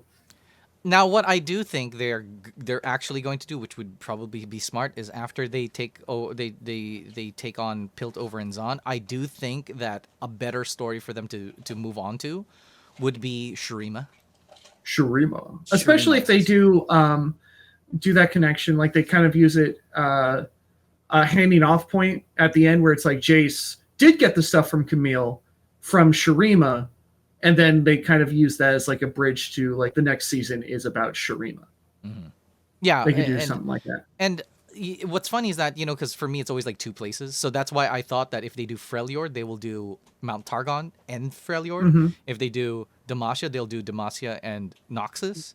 They'll do probably Bilgewater and Shadow Isles, because that's what that is. Because you need more mystical stuff in Bilgewater and stuff like that. They'll probably do something like Ionia and maybe Ionia and Bandle City. Because that would be cool. Also, it would be nice to see that like on Kenan's side, because Kenan is actually a Yordle who is also a ninja. So that would be really interesting, the little Pikachu ninja. But I do think when it comes to Shurima, I think that the story should be about past Shurima and present Shurima. I think that would be very fucking interesting. Harax, what were you about to say?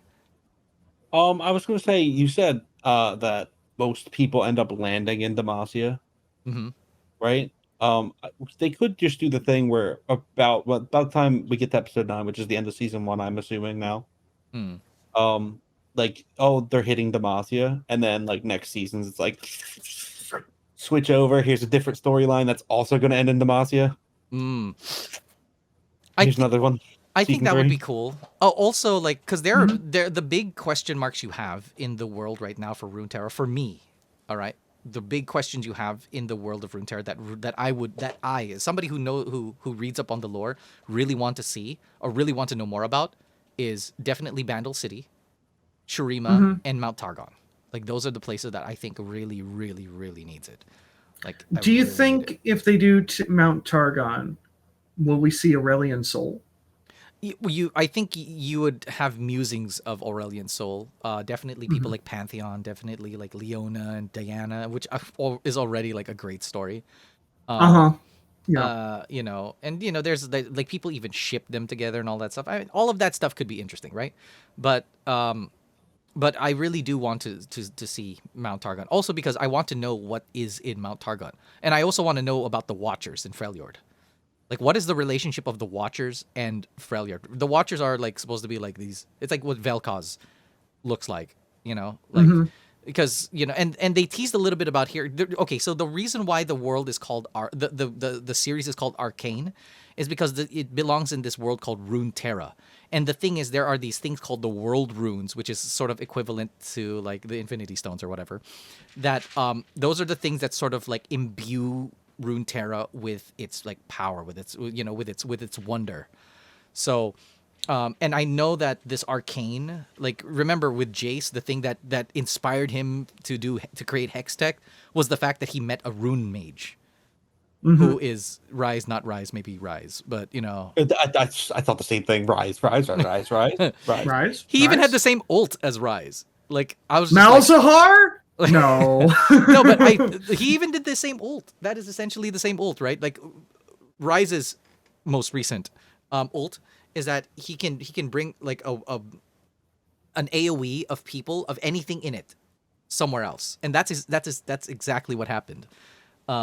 But we saw that the person did not have purple skin, so it's not Rise, because Rise had purple skin for a very, very long time. And they mentioned him twice, I believe. Oh no. Okay, one last thing, shit. But when Heimerdinger, when Heimerdinger was like what was he doing? Like, I've seen the how bad this magic could work, blah blah blah. When he did that thing and he showed like this picture of like a place getting raised to the ground, and then there was this one person in the sky. To me, it could either be one of two things, right? One, it could be Rise with the World Stone, with the World Rune, or it could be Xerath. I have a question. So in the council of like those mages, right, or the council of the academy, one of them was just General Grievous. What do you know about that guy? Okay, that's interesting, because that person is actually a new race that has never actually been like in the games before. Okay, we actually got a lot. Yeah, we got a lot of new characters in the show. Yeah, like the head councilwoman, she's new. Medarda. Yeah. Like the security people, they were new. No, but this is okay. But this is different. This is different because we might have new characters, but that race is something new. Like we haven't Yeah. seen that race. There's no characters in the game who are that race. Wait, didn't he specifically say his race was almost completely wiped out by magic? Yes. Yeah. And now there are none of his race in the game?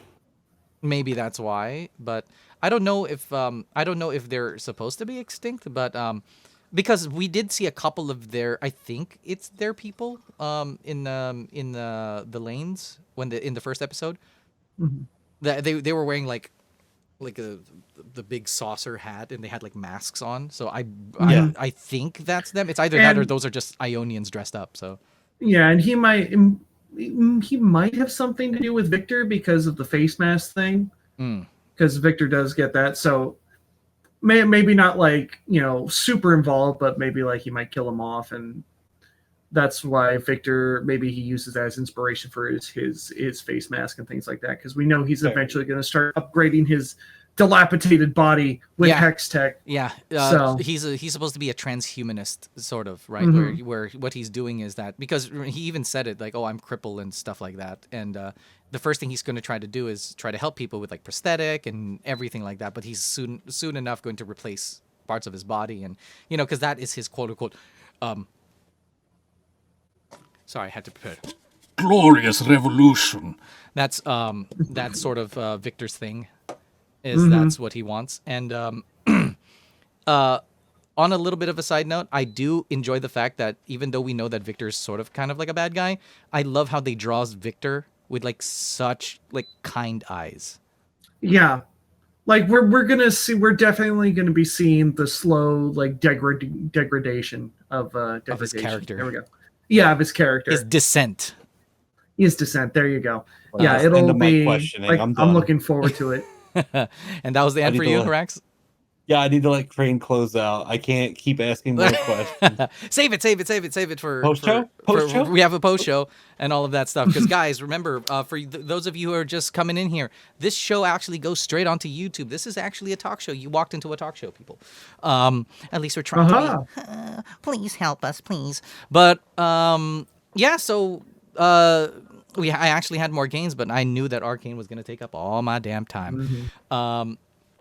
To close out the night. So thank you guys so much. You can join our Discord, all of this stuff. Can somebody give a good Discord? Come join our Discord. There we go. Come join the Discord. There we go. Come join the Discord. No Loveless. Oh, you know what? Fine. I'll do one Loveless for you. Do you have something for me to say? Do you have... Morgana, did you want me to say something with Rewriting Loveless? I'll do it for you, Morgana, because, by the way, Morgana never gets to watch our show, but today, somehow, something happened with her at work, and she's got a free night. So I'm going to take this opportunity to do this just for you, Morgana, just for you. Morgana's been like supporting like me even before. I don't like your plan. Stream, so It sucks. and JANFUZZBALL is here, and JANFUZZBALL is our musical guest for the night. Lord of the... Oh, here, put it on the chat, and I will read it for you. Okay, so we're gonna do this segment called Rewriting Loveless. So here we go.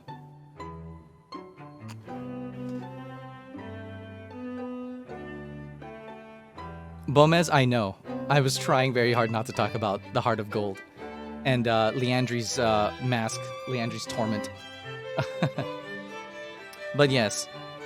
So this is actually a segment where I will read a line from Loveless, but then you guys are going to swap it out. So I have to read whatever it is you swapped out in Loveless. So this is called Rewriting Loveless. Morgana's like, hold on, people. Yes. This music, like, gives me all that. And by the way, because I know that we got a lot of people here who are new, just we there's a lot of things that happen in the channel. We're very interactive here. So oh, okay, there we go. Let me read this thing. All right, we ready for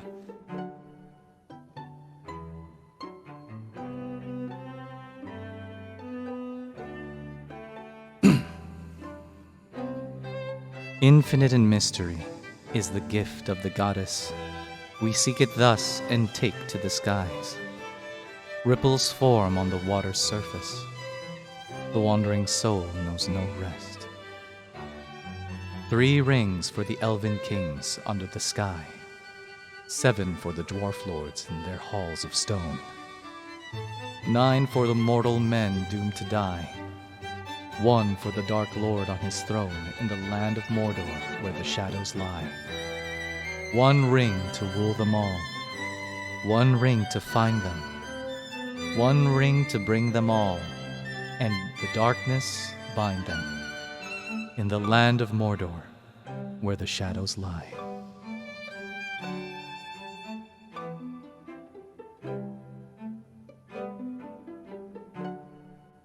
So I had to wait for that musical cue. So there you go, Morgana, there it is. I thought you were going to do some wacky shit and let me read erotica or a fanfic or some shit, but I'm glad that we went tame this time around. But yes, Morgana, that was specifically for you. All right, so guys, it is time for us to end up. Thank you again for really coming here. I know a lot of you didn't want to spoil Arcane, or some of you left because you didn't want us to spoil Arcane, all of that kind of stuff. But really, I'm really grateful that you're here. And remember, don't forget to like, subscribe, and leave a comment. All that stuff that helps us out with the algorithm overlords there up in YouTube. So just trying to get us sort of started on our talk show journey. And I hope that a lot of you really, really sort of enjoy a lot of this content. And if you don't, well, at least that 1 view on YouTube will be me. And maybe the other 2 will be Luke and Haraxmant. But, boys, do you have... tell them where they can find you guys. Luke. All right. Well, you guys know me. I am Luke Word. I also go by the online name of Omega Optimus Supreme. So you can find me at youtube.com/Omega Optimus Supreme, twitch.tv/Omega Optimus Supreme, and twitter.com/Luke Word OOS. That is where you can find me. And then Haraxmant?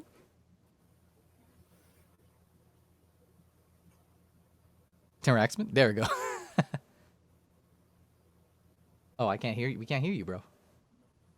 Well, my Discord's a little broken right now, but I'm gonna try this anyway, right? All right. We got you. Oh no. So you can find me achievement hunting 5 days out of the week, every week on Twitch at twitch.tv/Haraxmant. It's Haraxmant with all A's. HARAXMANT.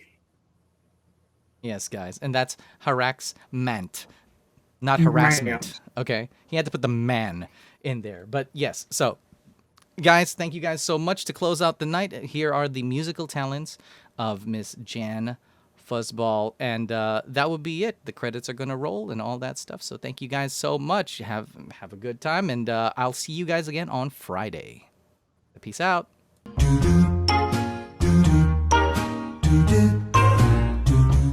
Father Starlight, slip a sable under the tree for me. Been an awful good girl, Father Starlight, so hurry down the chimney tonight.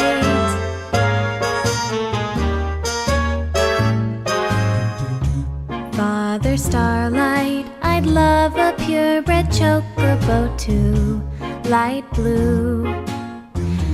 I'll wait up for you, dear Father Starlight, so hurry down the chimney tonight.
really enjoyed that.